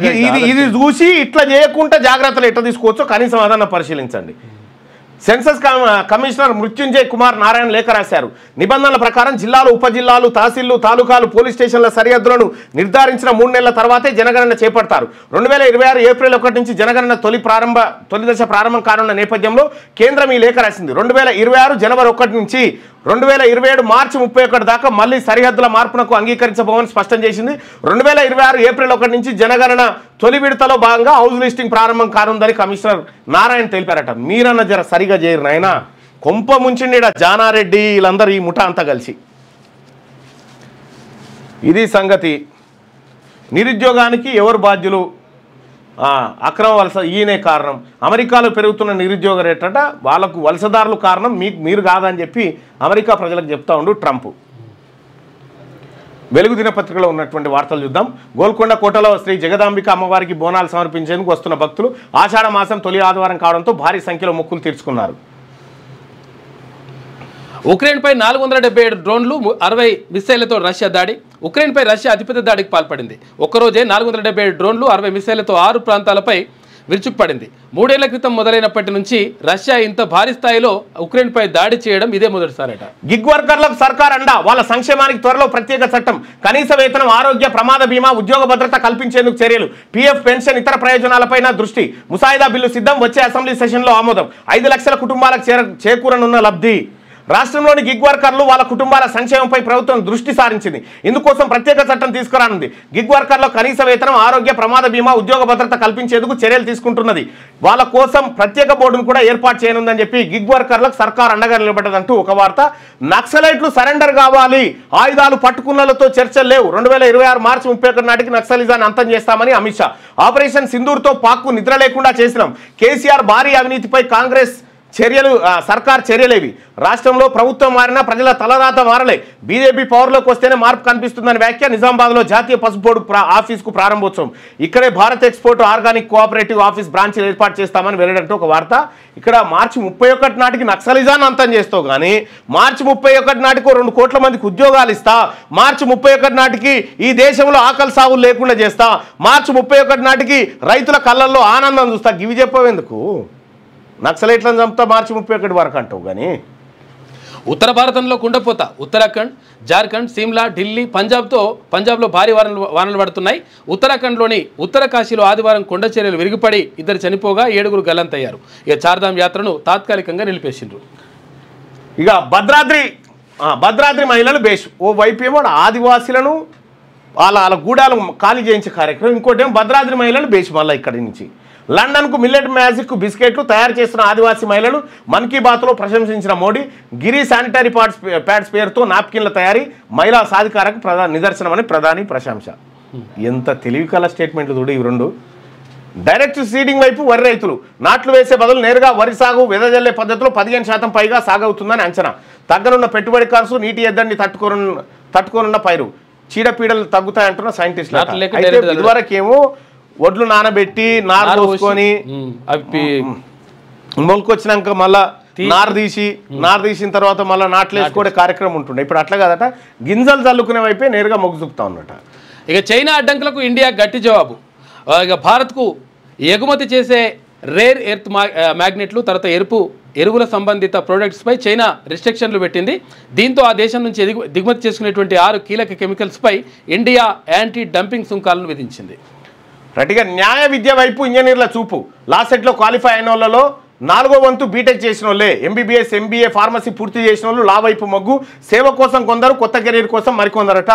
లాసెట్ చేయాలని చాలా మంది నేను కూడా అనుకున్నా. ఈసారి పోయినసారి అనుకుని రాసిన జైన్ కాలే, ఈసారి రాద్దాం అనుకునేసరికి డేట్ అయిపోయింది. పూరిలో తొక్కిసలాట, 3 మృతి, 50 మంది గాయాలు, 6 పరిస్థితి విషం. జగన్నాథ రథయాత్రలో గుండిచా టెంపుల్ వద్ద తోపులాట జరిగింది. తెల్లవారుజామున 4:20 సమయంలో ఘటన. రథాలపై ఉన్న దేవతామూర్తులను చూసేందుకు భక్తులు తోసుకురావడంతో ప్రమాదం జరిగింది. ఘటనపై సీఎం మాజీ సీరియస్ అయ్యిండు. కలెక్టర్ ఎస్పీపై బదిలీ పెట్టేసిండు. రైట్గా మెడికోలకు స్టైఫండ్ 15% పెంపు. ఈ ఏడాది జనవరి నుంచే వర్తింపు. 3 నెలల బకాయిలు 135 కోట్లు కూడా రిలీజ్. సౌత్ ఇండియాలోనే అత్యధిక స్టైఫండ్ చెల్లిస్తున్నాం. మంత్రి దామోదర. సమ్మె నిర్ణయాన్ని విరమించుకుంటున్నామని చెప్పి జూనియర్ డాక్టర్లు. మెడికల్ స్టూడెంట్ల స్టైఫండ్ను ప్రభుత్వం 15% పెంచిందట. మంచిది నిర్ణయం. ఇక అక్కడ ప్రైవేట్ కాలేజీలలో ఈ స్టైఫండ్ ఉంది, ఇయ్యరు, వాళ్ళే మింగుతురు. ఓకే. టూరిజం హబ్బులుగా జలాశయాలు. సోమశిల, అమరద్వీపం అభివృద్ధికి రూపాయలు 68 కోట్లు కేటాయింపు. సాగర్ బుద్ధవనంలో 16 కోట్లు, నిజాం సాగర్ వద్ద 10 కోట్లతో అభివృద్ధి పనులు. ధ్యాన యోగ కేంద్రాలు, వెల్నెస్ రీట్రీట్ కాటేజీలు, స్పా సెంటర్ల ఏర్పాటు. దేశ విదేశీ పర్యాటకులను ఆకర్షించడమే లక్ష్యంగా ప్రణాళికలట. టూరిజం హబ్బులుగా జలాశయాలు కట్టింది దేనికోసం, దీని పర్పస్ ఎటు మారింది చూడరు. ఇది వెలుగు దినపత్రిక. ఇక ఆంధ్రజ్యోతిలో ఉన్నటువంటి వార్తలను చూద్దాం. జగన్నాథ రథయాత్రలో విషాదం. ఇక గుడించ ఆలయం వద్ద తొక్కిసలాట, 3 మృతి, 50 మంది గాయాలు, 6 పరిస్థితి విషయం అని చెప్పేసి కలెక్టర్ అంటుండు. భక్తులకు క్షమాపణలు చెప్పిన ఒడిశా సీఎం. మృతుల కుటుంబాలకు 25 లక్షల రూపాయల పరిహారం. ఫుట్బాల్ ఆడేస్తున్న రోబోలు, చైనాలో ఏఐ ఆధారిత మనుషులతో ప్రత్యేక మ్యాచ్. ఇది బాగుంది కథ. మనుషులు అవసరం లేదు, ఇక మనుషులు రోబోలే ఆడుతున్నారు, అవే ఆడుకుంటున్నాయంట. కాంతిని గడ్డ కట్టించారట. ఓహో. ఘన పదార్థంలా కనబడుతూనే ద్రవ లక్షణాలు ఉండే సూపర్ సాలిడ్లా మార్చిన ఇటలీ శాస్త్రవేత్తలు క్వాంటమ్ కంప్యూటర్లు, ఆప్టికల్ ప్రాసెసర్ల అభివృద్ధికి వేగవంతమైన సమాచార వ్యవస్థల్లో కీలకమైనటువంటి ముందడుగు. ఆన్లైన్లో ఆర్డర్ ఇస్తే ఇంటికే నడిచొచ్చింది. అమెరికాలో ఫ్యాక్టరీ నుంచి నేరుగా యజమాని ఇంటికి సెల్ఫ్ డ్రైవింగ్తో వెళ్ళిన టెస్లా కారు డైరెక్ట్ వచ్చేసింది, ఇంటికి పోయింది, అడ్రస్ పెడితే వచ్చేస్తుంది. బీఆర్ఎస్ పోయినా అవినీతి పోలేదు, కాంగ్రెస్ పాలనలోనూ కొనసాగుతుంది. తెలంగాణను ఏటీఎంగా మార్చుకున్న ఢిల్లీ కాంగ్రెస్. రాష్ట్రంలో బీజేపీ సర్కార్ వస్తేనే అవినీతి అంతం. ప్రధాని మోడీ ఇచ్చిన మాట నిలబెట్టుకున్నారు. పసుపు బోర్డు నిజామాబాద్లోనే ఏర్పాటు చేశారు. భవిష్యత్తులో ప్రపంచమంతా పసుపు ఎగుమతి. నక్సలైట్లు ఆయుధాలు వీడేదాకా చర్చలుండవు. పోలీసులను చంపినప్పుడు ఎవరు మాట్లాడలేదేం. తెలంగాణను నక్సలైట్ల అడ్డాగా మార్చొద్దని అమిత్ షా. నిజామాబాద్లో పసుపు బోర్డు ఆఫీస్ ప్రారంభం. డిఎస్ విగ్రహాన్ని ఆవిష్కరించిన కేంద్ర హోంమంత్రి. షాను కలిసేందుకు సీఎం రేవంత్ రెడ్డి ప్రయత్నం. ఢిల్లీలో అత్యవసర పని ఉందంటూ వెళ్ళిపోయిన షా. అయితే ఇక్కడ నిన్న డి శ్రీనివాస్ గారు ఉన్నారు కదా, ఆయనకు సంబంధించినటువంటి విగ్రహాన్ని ఆవిష్కరించారు. ఆ విగ్రహాన్ని బీజేపీ ఆయన ఎట్లా ఆవిష్కరిస్తాడా అని కాంగ్రెస్ వాళ్ళు, కాంగ్రెస్ వాళ్ళు ఎట్లా ఆవిష్కరిస్తారా అని బీజేపీ వాళ్ళు. ఆయన ప్రజల నాయకుడు, బా శవాన్ని కూడా రాజకీయాలకు వాడుకుంటారు చూడు. మెట్రో డిపిఆర్ ఇచ్చింది గత వారమే. ముఖ్యమంత్రి రేవంత్ రెడ్డివి అవగాహన రాహిత్య వ్యాఖ్యలు. కాంగ్రెస్ కోసమో రేవంత్ కోసమో మేము పనిచేయం. తెలంగాణ అభివృద్ధి కేంద్ర ప్రభుత్వం కట్టుబడి ఉందని కిషన్ రెడ్డి గారు. పసుపు బోర్డుతో దేశవ్యాప్తంగా రైతులకు సేవలు, పంట ఉత్పత్తులకు మార్కెటింగ్, పసుపు సాగుతో అధునాతన శిక్షణ, ఇక రైతు ఉత్పత్తిదారుల సంఘాల ఏర్పాటు, పసుపు ఆధారిత పరిశ్రమలకు సాంకేతిక పరిజ్ఞానం. గురుకులాల గోడు. ఇక జనవరి నుంచి నిలిచిపోయిన బిల్లులు. పలు చోట్ల గుడ్లు, చికెన్, అరటి పండ్లు సరఫరా బంద్ చేసిండ్రు. రేపటి బీసీ ఎస్సీ ఎస్టీ పిల్లలు చదువుకునేటువంటి గురుకులాలు ఇవన్నీ. అట్లా గురుకులాల గోడు. జనవరి నుంచి నిలిచిపోయిన బిల్లులు. ఎందుకంటే ఈ పోరగాలు చదివినా ఒకటి, చదవకపోయినా ఒకటి. ఎందుకంటే ఇలా ఇల్లు ఉండేది వాళ్ళ పిల్లలు కాదు కదా. పలు చోట్ల గుడ్లు, చికెన్, అరటిపండ్ల సరఫరా బంద్. రేపటి నుంచి పూర్తిగా ఆపేస్తామని కాంట్రాక్టర్ల హెచ్చరిక. పలు చోట్ల 2-3 ఏళ్లుగా విద్యార్థులకు అందని టైలు, బూట్లు, బెల్టులు, స్కూల్ బ్యాగులు, యూనిఫామ్లు. కేంద్రీకృత సేకరణలో జాప్యం, దయనీయ స్థితి. ఇది పరిస్థితి, గురుకులాల పరిస్థితి. ఇది చూసినా వేం నరేందర్ రెడ్డి. ఇగో ఇది అసలు నీకు ఆ హోదా ఎక్కువైపోయి నీకేం చేయాలో అర్థమవుతలేదు. మా పిల్లలు చదువుకునేటువంటి స్కూళ్ళ పరిస్థితి గిది. మీరు ఎడ్లు నడిపించే కాలేజీల పథకం గది. ఊకే సప్పుడే కనుక నమ్ముకోరు ఈ రాష్ట్రాన్ని. రాష్ట్రంలో గురుకులాల పాఠశాలలు, కళాశాల గ్రీన్ ఛానల్ ద్వారా బిల్లులు ఇస్తామని చెప్పిండు ముఖ్యమంత్రి. గ్రీన్ ఛానల్ ద్వారా ఎవడు అడ్డుకోకుండా టక్కు నల్లకే నిలిపేటట్టు. ఇగో ఇది పరిస్థితి అయిపోయింది. రెడ్డి ఛానల్ అయింది. మరో 2-3 మీడియా సంస్థల పని పడతాం. మేము దాడులు చేస్తే వేరేలా ఉంటుంది. మా చేతిలోనూ ఆయుధాలు ఉన్నాయి. ఏ పోలీసులు మమ్మల్ని ఆపలేరు. మీడియా ముసుగులో స్లాటర్ హౌజులు నడుపుతున్నారు. ఇక మీరు ఎక్కడ బతుకుతున్నారో, ఎవరి తిండి తింటున్నారో గుర్తుంచుకోండి. బీఆర్ఎస్ ఎమ్మెల్యే జగదీష్ రెడ్డి తీవ్ర వ్యాఖ్యలు. ఇక ఏబిఎన్ ఆంధ్రజ్యోతిని టార్గెట్ చేయాలన్న బీఆర్ఎస్ ఎన్ఆర్ఐ కార్యకర్త గిరి అంట. రాళ్ళు పంపిస్తానని ఎక్స్లో పోస్ట్ అట. మరో 2-3 మీడియా సంస్థల పని పడతామని చెప్పి జగదీశ్వర్ రెడ్డి అంటుండు. అంటే ఏం చేస్తామన్నట్టు, చెప్పు. అంటే దాడులు చేసి కొట్టి విధ్వంసాలు సృష్టిస్తాం, అదే కదా నువ్వు చెప్పదలుచుకుంది. ఏమన్నా బుర్రున్న స్టేట్మెంటేనా ఇదేమన్నా? దాని మీదకి దాడిందోలిన కేటీ రామారావే ప్రజాస్వామ్యంలో 4th ఎస్టేటు విలువలు అని మాట్లాడుతూ ఉంటే ఇంకో 2-3 మీడియా సంస్థలు ఈ జనం అంతా తిరగబడితే మీరు నీదేమవుతుంది? నువ్వు ఆడుంటావు. ఇంతకు నీ పని ఏమవుతుంది? నాడు రాజకీయ అండదండాలు ఉన్నాయి. పూర్ణచందర్ను తరలిస్తున్న పోలీసులు ఎటాగో. నన్నేమి చేయలేవు. స్వేచ్ఛకు పూర్ణచందర్ బెదిరింపులు. వారం క్రితమే ఇద్దరు కలిసి అరుణాచలానికి ప్రయాణం. స్వేచ్ఛ పెళ్లి ప్రస్తావన తేగా కుదరదన్న పూర్ణచందర్. ఇద్దరి మధ్య వాగ్వాదం, మనస్తాపంతో ఆమె ఆత్మహత్య. స్వేచ్ఛతో నా రిలేషన్ జోగినపల్లి సంతోష్కు తెలుసు. ప్రస్తుతం నేను ఆయన వద్దే పనిచేస్తున్నాను. పోలీసులకు పూర్ణచందర్ వాంగ్మూలం, అనంతరం కోర్టుకు తరలింపు, 14 రోజుల రిమాండ్. స్వేచ్ఛ కూతురికి వేధింపులు, ఫోక్సో కేసు నమోదు చేసిరట.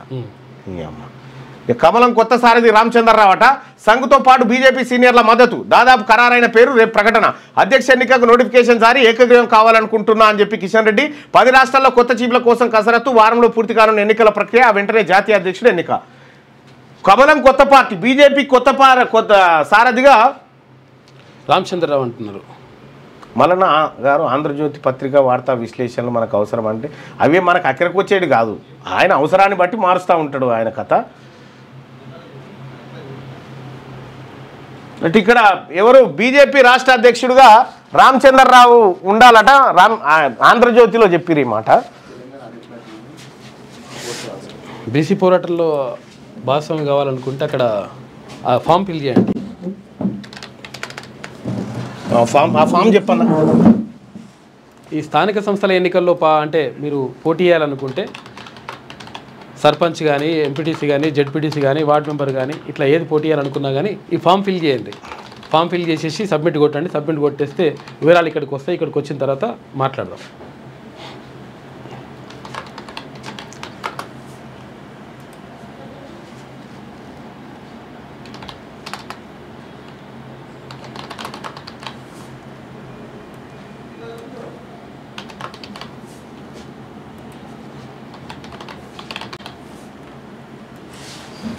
రైట్. తెలంగాణ బీజేపీ అధ్యక్షుడిగా రామచంద్రరావును, ఈయన బ్రాహ్మణ సామాజిక వర్గానికి సంబంధించినటువంటి వ్యక్తి, తెలంగాణ బీజేపీ అధ్యక్షుడిగా రామచంద్రరావును నియమిస్తే ఓకేనా? ఓకే అనుకునే వాళ్ళు ఇక్కడ, నచ్చలేదు అనుకునే వాళ్ళు ఇక్కడ. ఒకవేళ ఆ స్టేట్మెంట్ ఆంధ్రజ్యోతిలో వచ్చింది ప్రతిదీ నమ్మడానికి లేదు, గోలేస్తారు. ముందే చెప్పిన ఆంధ్రజ్యోతి అంటారు అన్నట్టు. క్వశ్చన్ మార్క్తోనే వేసిండ్రు. 23 మూవీ చాలా బాగుంది అని చెప్తా ఉన్నారు. మీరు చూడాలి, చాలా మంది బీసీలు చూడాల్సినటువంటిది ఓటీటీలో ఉంది. అది తెలంగాణ బీజేపీ అధ్యక్షుడిగా రామచంద్రరావును నియమిస్తే ఓకేనా? ఓకే అనుకునే వాళ్ళు ఇక్కడ, నచ్చలేదు అనుకునే వాళ్ళు ఇక్కడ. మీ అభిప్రాయం తెలియజేయండి.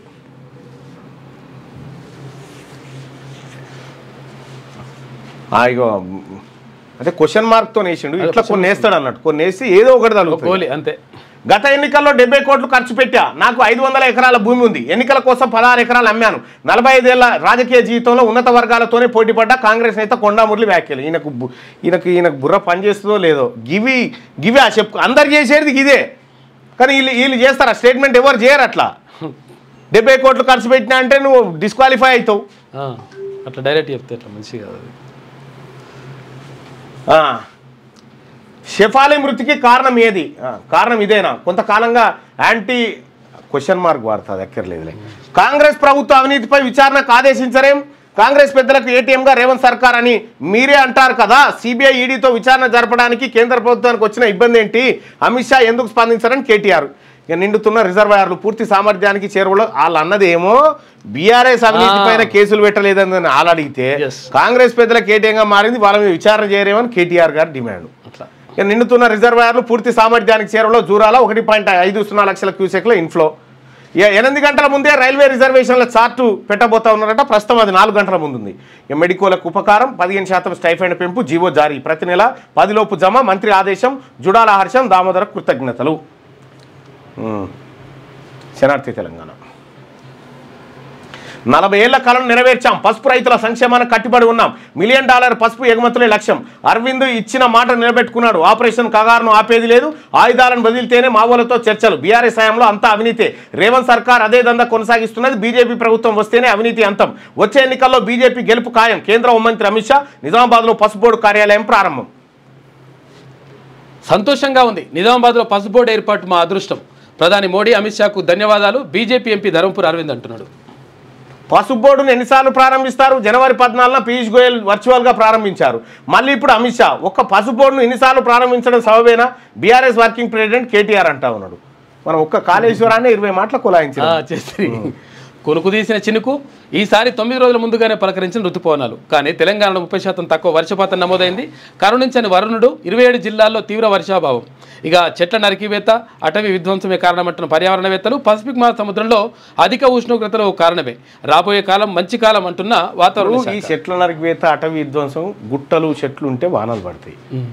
ఈ గుట్టలన్నీ మొత్తం క్రషర్ మిషన్లు పెట్టి, ఈ క్రషర్ మిషన్లు ఏమని మళ్ళా ఎవరి అయ్యా క్రషర్ మిషన్? మీ తానున్న క్రషర్ మిషన్ ఓనర్ పేరు చెప్పురా ఒకసారి చూద్దాం. ఇది తెలంగాణ బీజేపీ అధ్యక్షుడిగా రామచంద్రరావు నియమిస్తే ఓకేనా అంటే రిజల్ట్ చూద్దాం. నచ్చలేదని 77% మంది అంటారు. 77% మంది నచ్చలేదు అంటారు ఆయన. మీ ఊళ్ళో ఉన్న క్రషర్ మిషన్ ఓనర్ పేరు చెప్పురు జరా.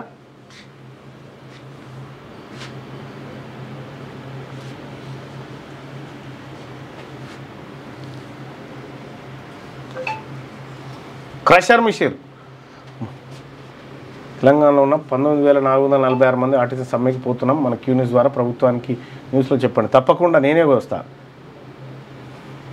మీ ఊర్లో ఉన్న crusher machine owner Hanumanta Reddy Tadakal, Geeta Reddy అట, శ్రీనివాసరావు, కరుణాకర్ రెడ్డి, రెడ్డి రెడ్డి రెడ్డి గూడెం మైపాల్ రెడ్డి, మహేందర్ రెడ్డి, కరుణాకర్ రెడ్డి, శ్రీహరి రెడ్డి రెడ్డి, జీవన్ రెడ్డి, నందారెడ్డి రెడ్డి, రెడ్డి వాళ్ళది బాలరెడ్డి రెడ్డి రెడ్డి, కోమటిరెడ్డి రెడ్డి, గండ్ర వెంకటరమణారెడ్డి. ఈ క్రషర్ మిషన్లు గుట్టలని కరగదీసిన క్రషర్ మిషన్లు అన్నీ ఈ రెడ్లే కరగదీసిన తర్వాత ఇక వానలు పడమంటే ఎందుకు పడతాయి? మొత్తం క్రషర్ అంతా దొవ్వి మీదున్న ఉప్పలమ్మ గుడి కాడ గుడి కట్టిస్తాడు 4 పిల్లలు రేసి. ఇక మనం దాన్ని గుట్టను చూసి గుట్టంతా నాశనం చేసి నేను నోట్లే మనపోయి అనుకోగలని గుడికి దండం పెట్టుకోవాలి. అట్లా అట్లా మిగతా అంత వదిలిపెడతాడా కదా జగన్ రెడ్డి మొత్తం వీళ్ళే. మీరు ఆడున్నారు ఇంకా బీసీలు మొత్తం అదే ముఠ, అదే కథ, అదే కార్యక్రమం. ఇంకా శింకులు ఎందుకు పడతాయి? కుట్రకోణం ఉందా? విమాన ప్రమాదంలో కుట్రకోణంపై దర్యాప్తు, విదేశాలకు బ్లాక్ బాక్స్ పంపబోమన్న కేంద్రం. ఇక ఏఐపి అన్ని కోణాల్లోనూ విచారణ జరుపుతుందని వెల్లడి, 3 నెలల్లో నివేదిక వస్తుందని ఆశాభావం వ్యక్తం చేస్తారు. విషాదం. పూరి జగన్నాథ యాత్రలో తొక్కిసలాట, దైవ దర్శనానికి లక్షలాది మంది రాక నియంత్రించడంలో అధికారుల విఫలం, ఒక్కసారిగా తోపులాట, 3 మృతి, 50 మందికి పైగా గాయాలు. భారతదేశపు ఊపిరితిత్తులకు చిల్లు, అదానీ కోసం అడవుల బలి. మధ్య భారతంలో ఛత్తీస్గఢ్, మహారాష్ట్రలో లక్షలాది చెట్లు నరికివేత, 30 కోట్ల టన్నుల ఇనుప ఖనిజం కొల్లగొడుతున్న బడాబాబులు. ఇగో ఈ ఇనుప ఖనిజం కొల్లగొట్టేందుకు ఆపరేషన్ కగారు. ఎందుకంటే మావోయిస్టులు ఉంటే కుదరదు కదా. కొన్ని లక్షల రూపాయలకే దారాదత్తం, గన్ల వేలం పిదప్ప 18 నెలల్లో 600 మంది ఎన్కౌంటర్ మరణాలు. మరణించిన వారిలో 90% పైగా ఆదివాసీలే. కార్పొరేట్ కంపెనీల మరరంపాలతో చెట్లు నరికిన చోటే మొక్కలు నాటుతున్న గిరిజనులు. మొత్తం అడవులలో చెట్లు నరికించి అందులో ఉన్న ఇనుప ఖనిజాన్ని ఇప్పుడు అదానీ ఎత్తుకపోవడానికి ఈ కార్యక్రమం జరుగుతుందట. భారతదేశపు ఊపిరితిత్తులకు చిల్లు. చాలా అద్భుతమైన హెడ్లైన్ మీటింగ్. ఢిల్లీలో దోస్తీ, గల్లీలో కుస్తీ. బీఆర్ఎస్ ద్వంద్వ వైఖరి, ప్రభుత్వ ఉద్యోగులను రెచ్చగొట్టడం సరికాదు. మంత్రి పొన్నం ప్రభాకర్ ఫైన్. జూలై 4న ఏఐసిసి భారీ సభ, హాజరుగానున్న మల్లికార్జున ఖర్గే విజయవంతం చేయాలని కార్యక్రమం. జర మోస్ట్ అవినీతిగా మారుతా ఉన్నమాట, జర తగ్గించుకో పొన్నం ప్రభాకర్ గారు. ఎందుకంటే బీసీ నాయకులు పోతే కూడా చేజాపుతున్నట నీ కార్యాలయంలో. పథకాలతో 95 కోట్ల మందికి లబ్ధి. దేశంలో 64% మందికి పథకాలు అందుతున్నాయి. ఉదాహరణకు 1-2 ఏమంటే వేద్దాం మరి. అదిగా దేశంలో 64% మందికి పథకాలు అందుతున్నాయి. 2015లో కేవలం 25 కోట్ల మందికి అందేవి. మన్ కీ బాత్లో ప్రధాని మోడీ అంటే గాలి బీర్సుడు కూడా పథకం కింద పెట్టరు. సపరేక గాలి బీర్సుడు కూడా పథకం కింద పెట్టు. ఫ్రీ గాలి ఇస్తున్నాం. మహాన్యూస్ పై దాడి జస్ట్ శాంపిల్. 1.5 ఏళ్లున్నరగా కేసీఆర్ పై కుట్రలు. మీడియా ముసుగులో దాడి చేస్తే ఊరుకోం, భవిష్యత్తులో వారిని ఎవరు కాపాడలేరు. కేసీఆర్, కేటీఆర్ క్షమాపణలు చెప్పాలి. BRS MLA Jagadish Reddy. ఇంకా చాలా మీడియా సంస్థలపైన దాడి చేస్తారట జగదీశ్వర్ రెడ్డి. చాలా మీడియా సంస్థలపైన దాడి చేస్తారట జగదీష్ రెడ్డి. అదుపులోకి తీసుకుంటారా, ఏం చేస్తారో చూడు, మీ ఇష్టం. ఇక భీకర దాడి, ఉక్రెయిన్ పై విరుచుకుపడ్డ రష్యా. గతంలో ఎన్నడూ చేయనంత భారీ స్థాయిలో వైమానిక దాడులు, 477 డ్రోన్లు, 60 క్షిపణుల ప్రయోగం. వాటిలో 249 డ్రోన్లను కూల్చేశామన్న ఉక్రెయిన్. మరో 226 డ్రోన్లు అవే కూలిపోయినట్టుగా వెల్లడి. కేసీఆర్, కేటీఆర్ ఆదేశాలతోనే ట్యాపింగ్. వారిద్దరికీ తెలియకుండా జరగడం అసాధ్యం. నాయకుల కుటుంబాల్లోని మహిళల ఫోన్లు ట్యాప్. ఇక సినీ ప్రముఖుల సంభాషణలు దొంగచాటుగా విన్నారు. ఎన్నో కుటుంబాల్లో చిచ్చు పెట్టారు. టీపీసీసీ అధ్యక్షుడు మహేష్ కుమార్ గౌడ్ మహాన్యూస్ ఛానల్ ఆఫీస్ సందర్శన. మీడియా ఛానల్పై దాడిని తీవ్రంగా ఖండిస్తున్నట్లు వెల్లడి. ఇది శనార్థి తెలంగాణలో ఉన్నటువంటి వార్తలు. ఒకసారి సాక్షిలో ఉన్నటువంటి వార్తలు చూద్దాం.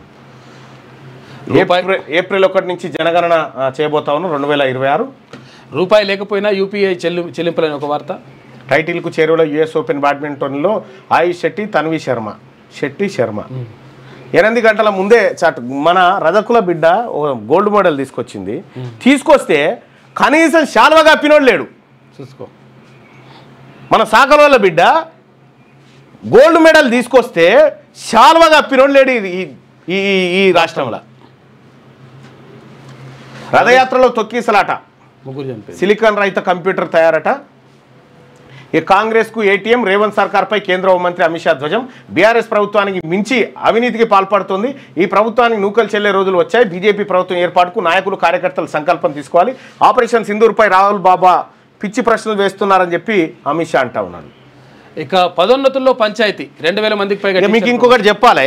శ్రీపాల్ రెడ్డి ఉన్నాడు కదా, పిఆర్టీయూ ఎమ్మెల్సీ. శ్రీపాల్ రెడ్డి ఒకనాడు ఎమ్మెల్సీ నా దగ్గరకు వచ్చిందని చెప్తే కదా, నా దగ్గరికి ఎవరిని పట్టుకొని వచ్చిండంటే పిఆర్టీయు నాయకులను పెద్దపల్లి జిల్లా అధ్యక్షుని పట్టుకొని వచ్చిండు. ఆ పెద్దపల్లి జిల్లా అధ్యక్షుని నేను ప్రెసిడెంట్ని చేద్దాం అనుకుంటున్నా, నువ్వు నాకు మద్దతు చేయన్నాడు. ఎన్నికల్లో వీళ్ళందరితో పని చేయించుకొని ఎవరెవరినైతే నా దగ్గర అందరినీ సస్పెండ్ చేసిండు. క్రమశిక్షణ చర్యలట చూసుకో. ఇక సురేష్ పెద్దపల్లి జిల్లా అధ్యక్షుని సస్పెండ్ చేసేసిండు. వీళ్ళంతా అందరు బీసీలను సస్పెండ్ చేసేసిండు. చూసుకో. పిఆర్టీయు ఎవరి పిఆర్టీయు, ఎక్కడి పిఆర్టీయు, వాళ్ళ కుట్ర ఇంకా మీకు తెలుస్తలేదా? నాకు 2 పదవులు ఏమొద్దాం అన్నాడు అప్పుడు. నాకు ఎమ్మెల్సీ తర్వాత ఇక్కడ 2 అధ్యక్ష పదవి కూడా ఏమొద్దాను. బీసీ టీచర్లారా మీకు తెలవాలి ఇదంతా. వాళ్ళు ఏరు దాటంగానే తెప్పదగల పెడతారు వాళ్ళు. భద్రాచలం మహిళల విజయాలు అద్భుతం. అందుకోసమే ఏ ఎన్నిక వచ్చినా బీసీలం సత్తా దాటాల్సిందే. మన ఓట్లు వాళ్ళ ఓటు పొరపాటున మనకు పడద్దు. దయచేసి చెప్తా ఉన్నా, మీ ఓటు పొరపాటున మాకు ఏకురి. ఎందుకంటే గతం నుంచి వేయలేదు, ఇప్పుడు కూడా వేయరు. యాక్టింగ్లు బంద్ చేయరుగా. మీ ఓటు మాకు పొరపాటున కూడా వేయద్దు. ఆ పాప ఓటు మాకు కూడా పడద్దు. మా ఓటు మాత్రం మీరు అడగొద్దు. ఇక బీసీల ఓటు మీరు అడగొద్దు, మీరు అక్కడ మేము ఇక్కడ. ఇక భద్రాచలం మహిళల విజయాలు అద్భుతం అని చెప్పి ప్రధాని పొగిడినటువంటి మాట. దక్షిణ రింగు కేంద్రానిదా రాష్ట్రానిదా అని చెప్పి క్వశ్చన్ మార్క్తో వార్త. ఇక జుడాల స్టైపెండ్ పెంపు 15% పెంచుతూ ఉత్తర్వులు జారీ చేసింది రాష్ట్ర ప్రభుత్వం. సాగే కాదు ఎగుమతులు కూడా. పసుపు రైతుల దశ మార్చనున్న board Bharat organic cooperative limited ఏర్పాటు కేంద్రం సన్నాహాలు చేస్తూ ఉందట. ఇక పైసా ఆదాయం పెరగలేదట. కొత్త ఆర్థిక సంవత్సరం రాష్ట్ర ఖజానాకు కాచుకొని కాపాడుతారు. గోదావరిలో దూకి ప్రాణాలు తీసుకోవడానికి సిద్ధపడేవారు. నిజామాబాద్ జిల్లా నవీపేట మండలం యాంచగ్రామ యువకులు బతుకుపై ఆశ కల్పిస్తున్నారు. అందులో ఎవరైనా దుంకి చచ్చిపోదాం అనుకుంటే కాపాడుతారట. ఈ ఎన్నిక ఏకగ్రీవమే. కమల దళపతిగా ఈటల, రామచంద్రరావులో ఒకరికి అవకాశం. ఆ దిశగా సమాలోచనలు చేస్తున్న అధిష్టానం బీజేపీ రాష్ట్ర. కానీ ఈటల రాజేందర్ నేను బీసీనని గట్టిగా చెప్పుకుంటే బాగుండు, కానీ చెప్పుకోడు ఆయన. నేను బీసీనని చెప్పుకోడు. ఎందుకంటే ఆయన పేరే కొన్ని పాస్బుక్లలో రాజేందర్ రెడ్డి అని మార్చుకుండు. ఆయన కష్టం వచ్చినప్పుడు బీసీ అవుతాడు, సుఖం వచ్చినప్పుడు రెడ్డి అవుతాడు. కలిసి తింటే కలదు సుఖం. ఆర్టీసీ టూరిస్టు బస్సు ఆడ కేసీఆర్ సస్పెండ్ చేసినప్పుడు, అన్నా నువ్వు బీసీలలో మంచి నాయకులు అన్నా, నువ్వు పార్టీ పెట్టన్నా, ఇండిపెండెంట్గా పోటీ చేయాలంటే నో, వెళ్ళిపోయాడు బీసీలందరినీ. అట్లా అవకాశం పొడగొట్టిండు బీసీలది. ఆర్టీసీ టూరిస్టు బస్సు రెగ్యులర్ సర్వీసులకు అదనంగా టూర్ ప్యాకేజీ బస్సులట. అందరు కలిసి తింటే కలర్ సుఖం అని చెప్పానంటారు. ఇక శంకర్ కార్టూన్ చూస్తే నీచమైన చావకుండా కమేనిని రక్షించా, అయినా థ్యాంక్స్ చెప్పలేదు. ట్రంప్ తీవ్ర ఆగ్రహం అట. థ్యాంక్స్ చెప్పడం అంటే ఆయన ఉద్దేశంలో నోబెల్ సిఫార్సు చేయడం అన్నట్టు. అట్లా కాక అక్షరాల 1,00,000 కోట్ల పంట కేసీఆర్ హయాంలో రాష్ట్రంలో సాగు బంగారం. బంగారం. ఈ వార్తను చూసే నవ్వుతుండే, ఎవర్రా ఇది రాసింది వార్త, ఎక్కడి పంట అన్నట్టుగా. 2023-24లో తెలంగాణ రైతులు పండించిన పంట విలువ 1.16 లక్షల కోట్ల రూపాయలట. 2014-15లో 45,000 కోట్లు మాత్రమే. 10 ఏళ్లలో 70,000 కోట్లు పెరిగిన దిగుబడి విలువ. ధాన్యం ఉత్పత్తిలో దేశంలోనే నెంబర్ 1గా రాష్ట్రం. తాజా నివేదికలో కేంద్ర ఆర్థిక గణాంక శాఖ వెల్లడి చేసిందట. సంబరాలు చేయకపోయారు ఇలా చేయాలి. రప్ప రిజర్వేషన్లు, అక్రమ లేఅవుట్లకు అధికారుల ముద్ర. బిగ్ బ్రదర్స్ కన్సర్న్లలో నిబంధనల తూట్లు. గండిపేట రహస్యం. 200 ఎకరాల హస్తగతానికి భారీ స్కెచ్. రాజకీయ నేతలు అధికారులు కుమ్మక్కు. వివాదం కోర్టులో ఉన్న 10 ఎకరాలకు నాలా మార్పిడట. డిఏజీపీ రద్దయిందని రిజిస్ట్రేషన్ శాఖ తప్పుడు ఎంట్రీ. టీఎస్ బీపాస్ తాత్కాలిక పర్మిషన్లతో అక్రమ రిజిస్ట్రేషన్లు. ఒకే రోజు 18 ప్లాట్లు రిజిస్ట్రేషన్ చేసిన గండిపేట ఎస్ఆర్ఓ. ఫిర్యాదులు వచ్చినా ఆకుండా మరో 5 ఫ్లాట్లకు రిజిస్ట్రేషన్. 5 ప్లాట్లకు తుది భవన నిర్మాణ అనుమతులు జారీ చేసిన బండ్లగూడ జాగీర్ మున్సిపల్ కార్పొరేషన్ అధికారులు. గుట్టు రట్టవడంతో 18 ప్లాట్ల తాత్కాలిక అనుమతులు రద్దు. తెర వెనుక కోట్ల రూపాయల చేతులు మారినట్టు ఆరోపణలు. తాజాగా నిషేధిత జాబితాలో చేర్చిన రిజిస్ట్రేషన్ శాఖ. జెన్యున్గా ఒక పేదవాడు వచ్చి, అన్న నాకు ఈ పర్మిషన్ రావట్లేదని వస్తే, నేను అధికారికి ఫోన్ చేస్తే అది సీఎం గారు తమ్ముడు చూస్తుందన్నాను. ఎక్కడ సీఎం గారు తమ్ముడు చూస్తుందే నాకు అర్థం కాలే. పేదోనికి ఇవ్వాల్సింది ఇవ్వమంటే సీఎం గారు తమ్ముడు చూస్తాడా? ఎక్కడి కథ? అందుకే నేను అధికారుల మీద డిఓపిటికి రాసిన ఆధారాలు పెట్టి. ఢిల్లీకి ఏటీఎంలో తెలంగాణ కాంగ్రెస్ అవినీతి పాలన అని చెప్పేసి అమిత్ షా. ఆయుధాలు వీడి వస్తేనే మావోయిస్టులతో చర్చలు. ఆపరేషన్ కగార్పై వెనక్కి పోమని చెప్పేసి హోంమంత్రి అంటున్నాడు. నిజామాబాద్ సభలో ఎన్సీసీ క్యాడెట్ల నిరసన. ఏటీఎం సర్కార్పై విచారణ ఏది అని ఫస్ట్ ఏటీఎం వీళ్ళ గురించి చెప్పిండు, వీళ్ళ గురించి రాయలేదు ఈమె. మళ్ళా ఇక మెడికో స్టైఫండ్ 15% పెంపు. బుక్కులు లేవు, బట్టలు లేవు, ప్లేసు ప్లేట్లు గ్లాసులు ఇవ్వలేదు, మెయింటెనెన్స్ ఛార్జీలు నిల్లు, పాఠాలు బోధించే సార్ లేరు. ఇది గురుకులాల్లోని దుస్థితి. దుష్ప్రచారం సహించం, బురద జల్లితే చూసి ఊరుకోమని చెప్పేసి బీఆర్ఎస్ అంటుందట. సత్యం ఇక పెండింగ్ డిఏలు మళ్ళీ 5 అట. ఇచ్చింది 2 డిఏలే, జూలై 1తో మరొకటి బాకీ. గెల్లు శ్రీనివాస్కు బెయిల్ మంజూరు. గెల్లు శ్రీనివాస్ మనకి ఎందుకు ఈ బాధ? మనం బీసీలమే, మన శరీరాలను అడ్డం పెట్టి వాళ్ళు బతారా? మంచి విద్యార్థి నాయకుడు కాకపోతే కానీ ఆయన. సింధూర్పై ఆంక్షలతో నష్టం. ప్రభుత్వ పెద్దల కారణంగా ఆపరేషన్లో కొన్ని యుద్ధ విమానాలు కోల్పోయాం. పాక్ సైనిక స్థావరాలు, గగనతల రక్షణ వ్యవస్థలపై దాడి వద్దని ఆంక్షలు పెట్టారు. భారత నేవీ అధికారి వ్యాఖ్యలతో దుమారం. మోదీ సర్కార్పై విపక్షాల మండిపాటు. డిఫెన్స్ అధికారి శివకుమార్ సంచలన వ్యాఖ్యలు చేసిండ. సింధూర్పై ఆంక్షలతో నష్టం జరిగిందట. ఏంది? సాయి చంద్ కాంస్య విగ్రహాన్ని ఆవిష్కరించారట. Okay okay. వాళ్ళ భార్య ఏడుస్తారు.